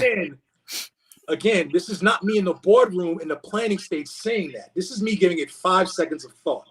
You see Captain America. Not 5 seconds of thought. Right? You see what they did with Steve Rogers. They took Chris Evans and they just de-aged him, and they put his head on a little body, and it's Cap when he's, a young dude, and it works, and they can keep going back to it. How do you make, Captain Marvel 2 with the same kid years later? How do you do that? And I'm telling you, if you don't work that out in the beginning, I mean, straight up, we're going to do a Shazam movie. Let's start. How do you pull that off later on? And I think DC makes that mistake over and over and over again. I'm looking forward to the Batman. I wasn't until I saw the trailer. Then I said, okay, this looks pretty dope. And we'll see. Wonder Woman Christmas. I'm going to watch it. I'll be back for the 100th episode. Ask me. And you're definitely going to hear what I got to say about it. I'm there on Christmas. I'm there on Christmas, bro. I'm there. Hey, I'm there. So it's Wonder Woman on Christmas. It's Soul on Christmas too. Yes. Yeah. So, I mean, it's cool, man. I know a lot of people are giving Warner Brothers a hard time about that decision. I know like actors and directors are complaining about it, but at the same time, and I get it. Don't worry, I get it. I understand they did a lot of stuff and they didn't talk to nobody about it before they did it, which I get. But they got these movies done, which means they've already spent $250-300 million on these films, and they're just sitting there. Yeah, you're. And you do have a right to be mad, and Warner Brothers should have talked to you before you made the decision. But they're the company who paid for it. It's not your art. Yeah. They own it. And they're sitting on about $1.5 billion, more than that, maybe $2 billion worth of films and that were supposed to come out. Lost revenue, too. I'll make the argument for, as a fan, it doesn't matter to me. Because the truth is, I'm still going to the movies to see it. I talked to my buddy the other day. He got Tenet, and he was like, I'm going to watch Tenet this weekend. And I said, I'm going to the movies to see it. And he's like, why? And I saw Blade Runner with him. And I said, remember Blade Runner in the movies? And he said, yeah. And I said, would you be willing to wait to see that if it came out on video? Would you wait for the movie, know what you saw? Or would you watch it at home? And he said, I'll watch that. I'll wait. And I said, that's why. I said, I never saw a Christopher Nolan movie that I didn't want to see in the movies, especially after Interstellar. I was like, I'm gonna wait. So this Warner Brother deal is happening both in the theater and at home. Granted, I think it caters to both audiences. I get that it's scary, but change is. You know what I'm saying? Yeah. I think that fans of cinema, I think going to the movies is an experience more than just sitting watching a movie. There are some movies I want to see in the movie theater. Yeah. Others I'll just sit home and watch. Wonder Woman is definitely a movie I'm going to watch on HBO Max when it comes out on Christmas before I open my presents, so that if I don't like it, I get my presents. And I go, yo, son, I had a great Christmas. You know what I'm saying? I feel you. I feel you. But with that being said, there are movies I'm going to see Dune in the movies. I don't care if it comes out 5 years from now. I'm going to see it. I'm reading the books so that I'm first. I'm not wasting that on my TV. Now, granted, it works for me in both ways. Is I can love it so much I can go home and buy it. What happens if I love Tenet? What if I go see Tenet when it comes out and New York opens up, and I go see Tenet in April or March or whatever, and I love it so much I go home and buy it? Right. I get the movie experience and I get to watch it again whenever I feel like it. So it works for me. So like you said, I get the fact that movie studios are mad. I get it. They're losing money because people are gonna be like, well, shit, I could just stay home. It's snowing outside. It's raining. I don't feel like it. My feet hurt. I'm not going to movies, and they don't get that buck that they get going to the theater. Right. But Absolutely. movie theaters get to exist because now they're taking a smaller cut. The movie studios don't get the cut of the ticket as much because now it's going on demand. So Yeah. the movie theaters can survive on their own accord. Now, granted, again, the movie theater has to get tickets and people to go, but it's kind of on you now. Now you can attract your people, and if you do, you get to keep more revenue. So that kind of works out for theaters too. And I'm Right, and I'm still trying to understand how it's a bad idea because right now HBO Max has 75 million subscribers. It's greed, bro. It's greed. And at 75 million subscribers, the subscription cost is $15. Now I know some people got the bundles, and I know some people got deals, but think about this: you're still paying for HBO. I got a bundle. For HBO. I got HBO Max. I got HBO. Yeah. But somebody's paying your cut. That bundle deal, somebody else is paying for that. Right. Whether that's a company or whoever made the deal with them to make that possible. HBO Max, Warner Brothers, is still getting $15 per subscription from 75 million people. Well, Christmas Day, you cannot watch Wonder Woman through the free subscription. Right. Through the 7-week trial. You have to pay for that. Yep. We're at home Christmas. You don't think 75 million more homes is going to subscribe to watch that? Warner Brothers is going to make money because they own HBO, because they're owned by AT&T and stuff. But the movie studios are not. And what they've done is they cut them out of part of their percentage that they'd make in a movie theater. So Legendary's not going to make their money. Oh, okay. Legendary's not making a cut they'd make if it just went in theaters. Now, see, I didn't think about that perspective. I didn't think about the movie studios. Executive producers, actors, they all get a percentage of the movie. If the movie studio decides to go put it on their streaming service, that's a whole lot of money cut out of the fact of your percentage that you still make. You're just not making as much money because it's not the only revenue stream. And that revenue stream that they created, they're probably not part of, or at maybe best, they're not getting as much as if they got the movie theater. So I thought about the actors. I thought about the directors. I did not think about the studios because I assume the studios have already been paid their cut or whatnot. And I didn't think about that for them. Well, the studio gets paid their cut, but don't get me wrong. They're talking about they paid Patty Jenkins and what's her name, $10 million to even endorse the deal, which, okay. Nice. So I love how that's labeled because I don't think that's an endorsement deal. I think they went and talked to Patty Jenkins and Gail Gadot, and they said, hey, your movie was supposed to have been out. If it was out, let's say it makes $1 billion, give or take, per your contract, and what you should have made in incentives will give you $10 million. Listen, ask any person if they would take that deal who complains about it. They give them $10 million to say they like it. I don't care if they convince them or not. They're in the movie or they made the movie. Are they going to go, don't do that? I mean, I get it. I saw that and I went, okay, yeah, that seems right. Of course they're going to endorse it. They want to make money off of this too. They want to be successful. And again, it's kind of just that it's changed. But Thomas Tull is pissed. Legendary's pissed. A lot of dudes, Bill Delavenue, the guy's doing Dune, he's pissed. But they have some real ties into the movie production. They have ties into the studio. They don't have ties into the distributor. They don't have ties into the distributor. You know what I'm saying? So and in doing so, they don't have any say. It's not like they can go, oh shit, I'm George Lucas. You know what? I'm not doing it. Yeah. How about that? You just distributed my movie. You don't own Lucasfilm. How about that? How about I burn the film? How about I just put it in my vault and don't tell you about it? What you gonna do? Sue me? I got the bucks. Do you? You can do that. They don't have that authority, I imagine, in all the strings and all the red tape and all the contract negotiations. And yeah, you're right. Warner Brothers kind of burnt them, but I wouldn't say they burnt them in the fact that everybody got burned in this situation. Mm-hmm.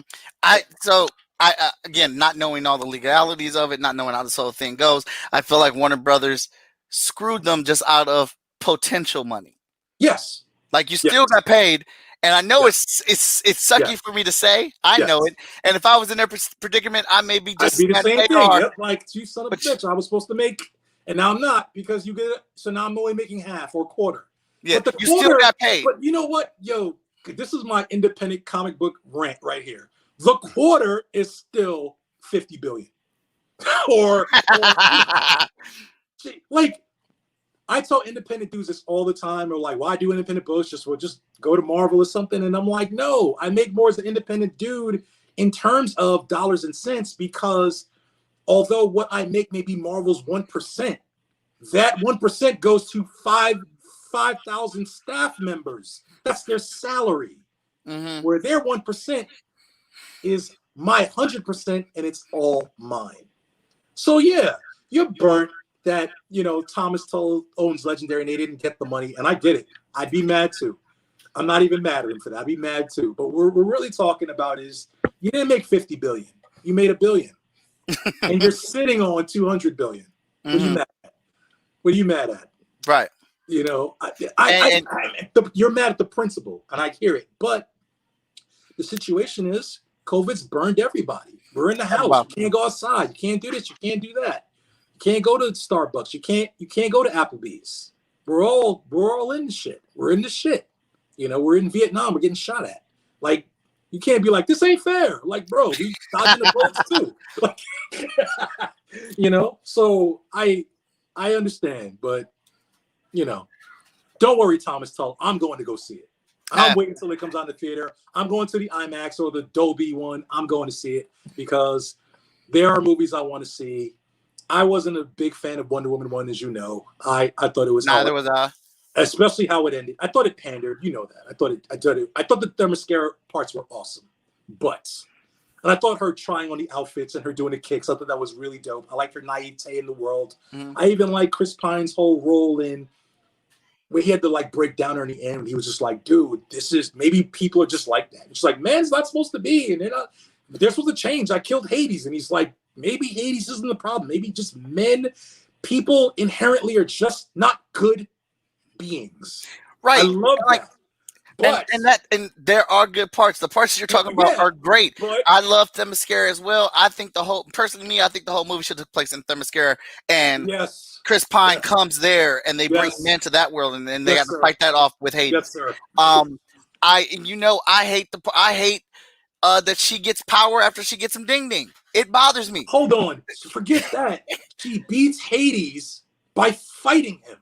Yeah, Hades draws power from fighting. Who wrote that? And I gotta listen. I gotta lay blame where the buck stops. If Patty Jenkins is in charge and we're hailing her for what she's done, she had a call on that. I did not see that, Dakota. I heard about it, but I did not see it or hear it. The Tom Cruise clip where he snaps on everybody for breaking COVID. Oh, I ain't mad at Tom. I ain't mad at Tom either. I'm mad at Tom. Tom's the executive producer of the franchise. Okay. And he's trying to do a movie where people shouldn't be doing movies. Yeah. And he's out there, yo, son. Tom Cruise in Mission Impossible, Fallout, the last one. I saw a documentary on it. Check this out. Before people get mad at Tom Cruise, let me explain what he did for Fallout. Every day for 6 months, he took every day. Mike, I will send you the link and you can watch it yourself.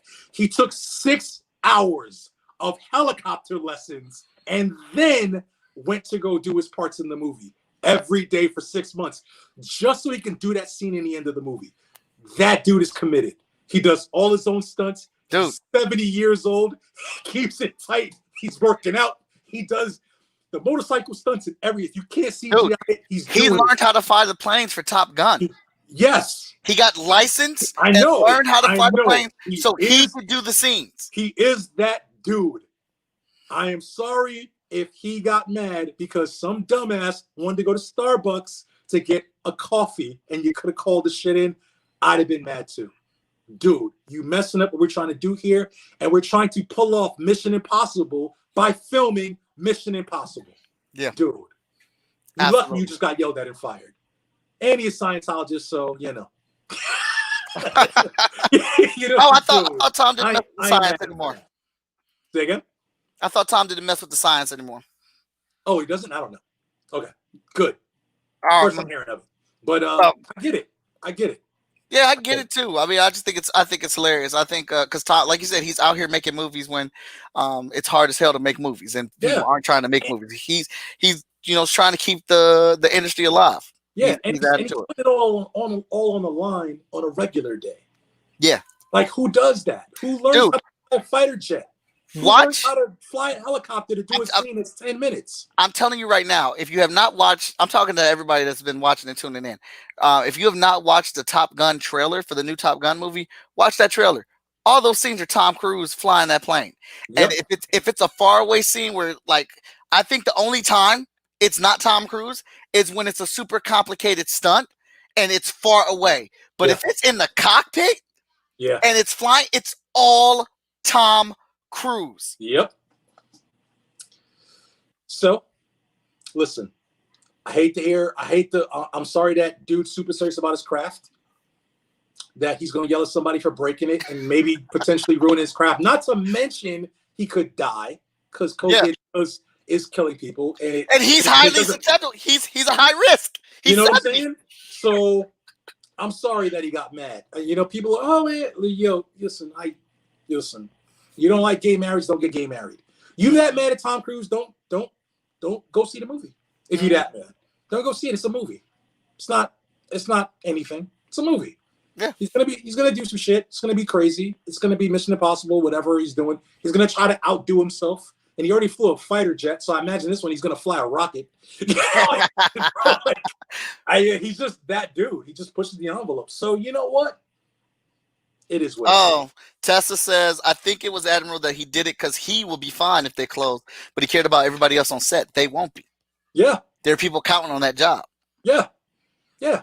And those jobs are contracted. You never know where you're going to work at next. That's right. I mean, and that's even on another level. Forget the fact that he wants to do something he shouldn't be doing, and he's taking the precautionary steps to do so. I wasn't a fan of the NBA when they said they were going to play basketball during COVID, but the bubble worked. It worked. It damn sure worked for LeBron. I don't think he did, definitely, right? I don't think he would have got a championship without the bubble. I'm not knocking the man's craft. I'm not knocking his skill. I'm just saying, like, I just don't think the Lakers win a championship this quick. Dude, I don't have another 3 hours to talk to you about basketball. That is another 3-hour conversation. That alone on why I don't even watch basketball anymore, let alone LeBron James and this dude being called the GOAT, yet he can't play unless you have air conditioning on in the stadium. Listen, like I said, we're not going to go. And I love that dude. I think he's a great player and a great human being. Oh, he's amazing. So, yeah. But I've had those arguments about him and Jordan. And I'm like, I'm telling you. I don't have that argument. I've had that argument. I used to have that argument, and then I stopped because I said, I love LeBron James. LeBron James is amazing. But I grew up in the Michael Jordan era. And Michael Jordan's shoes still outsell everything, and he ain't touched the court in 15 years. Michael Jordan is the GOAT. I'm sorry. You know what? And on this we agree. And with that being said, I'll go even further. Not only like you I grew up in the Michael Jordan era, I was a Knicks fan. So I hated Michael Jordan. Right. I hate Michael Jordan. Dude. He's the dude I've lost money to. My friends are doing a chicken dance in my face. They still laugh at me 15 years later.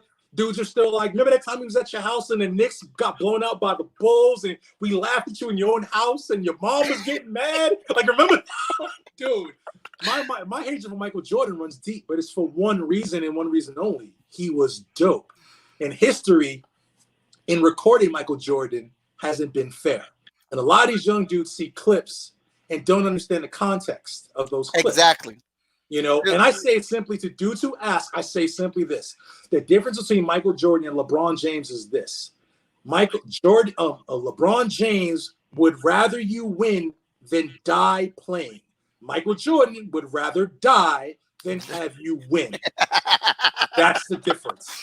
Absolutely. And that's the end of the conversation. I'll give you one more before we quit, because I'm gonna take an intermission. I gotta take a bathroom break. All right. I'll give you this last one. For me, LeBron James has not gone 12 rounds. He has not gone the distance and been pushed through hell and high water. Yo, and me I being a Heat understand. fan, I ain't gonna disagree with you. And I hear everybody. He's had some tough matches. He's battled all these all-stars, but I can count on 10 hands, on not 10 hands, 10 fingers, every time Michael Jordan has been pushed. And Well, my favorite moment, my favorite one, the flu game. The flu. The flu game. The man had to be carried off the That court. shit was unbelievable. I remember watching that, and I was like, this is fake. I refused to believe he was sick. I remember that. And they didn't announce it until the game was over. Remember that? Yeah. You didn't know he had the flu until it was No, finished. I knew something was wrong when Scottie Pippen carried him off the court. Well, that was the end of the game. Yeah. They literally picked him off the floor. And they said he had the flu. And I'm like, that's bullshit. Like, whatever, man. But Tesla. you know what? To those who bring LeBron up, and I say this to a lot of cats who literally don't understand that the game has gotten a lot softer. Oh, and yeah. LeBron James, as great as he is, will be very average in a generation before him. There were a lot of dudes who were as good as LeBron James on a lot of teams. I don't see LeBron James getting past Shaq in his prime, Mailman in his prime, Akeem Olajuwon in his prime, Big Ben in his prime, Glenn Robinson in his prime. There are a lot of dudes that LeBron would have problems with that just aren't the caliber that the NBA has now that they were back then. So you can't even compare the two. And again, just like 5 minutes off my head, I named dudes that dudes would go, yeah, you're right. You're right. Yeah. Him and Akeem Olajuwon, best center ever played the game. Dude, he would eat LeBron James lunch. And I love LeBron James. And Akeem Olajuwon is up there with Jordan. He's the reason why my Knicks never got a championship, and I love them. So, listen, but I got to call a spade a spade. Dude, it's a different caliber. And like I said, I was a Heat fan and watched LeBron James lose that game because he was dehydrated because they turned off the AC in the arena. And I went, that's not a champ.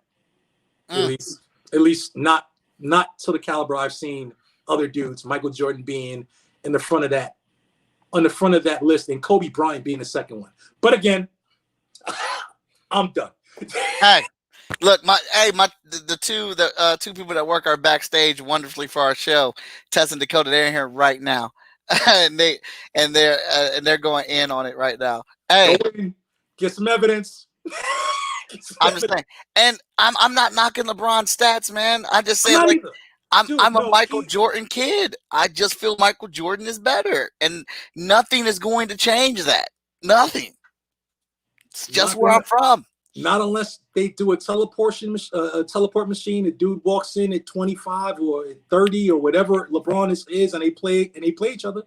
Yeah, that's the only way I'm gonna find out what the truth is. But I'm gonna say stats wise and where the NBA was to where it is now, the rules, the type of play, Bill Laimbeer. Can you imagine LeBron James playing against Bill Laimbeer? Bill Laimbeer would have broke his face. Bill Laimbeer against LeBron James. Come on, ref. That dude. Look, LeBron. Said, come on, ref. Flop. I know dudes who don't like LeBron James, and they call him Captain Flop. I hear you. Yes, his stuff borderlines on Academy Award winning caliber sometimes. I'm just like, there's nowhere that elbow hits you. I've seen the camera replay. It didn't touch you. But you act like he broke 3 ribs. And I like the dude. I root for him. I think he's a great player. I think I'm a big fan of him being a humanitarian. He cares about shit. But I can't see him going against the Pistons and the 83 Pistons. Dude, it's a wrap. He's not going to win, let alone not come out injured. Right. So. But all right, we're 3 hours in. I'm actually going to take a small intermission. I've been working on a project that I cannot show per my client, so I want to thank you so much for hanging out with me while I was doing it. The next project that I'm going to work on, I can show, so I will be working on that full screen. Thank you for coming on here with me, man. It was a great conversation. I love talking to you. As always, man. As always. Right. And actually, I'm gonna hit you up. I got 6 more episodes left to 100. We need to get you on. The chat and draw and talk about your book. For a long time, man. I'm sorry. Even when you text me today, I'm like in the middle of work. I can't talk about it either because I'm gonna launch it and I'm gonna have that whole thing. And I was like, yeah, okay, yeah. I did enough today. I'm gonna get some more done now. But definitely, any chance to talk to you, man, like, it's a pleasure. It's always you got served. So yeah, man. always. All right, you guys. I'll probably be back in about 15, 20 minutes to jump on with a project that I actually can show on the screen while we're working on. I actually got 2 of them that I'm going to be digging into, and hope to see you here. Cowards, I'm going to be back, man, but I got to pee. Goodbye, everybody. Stay epic.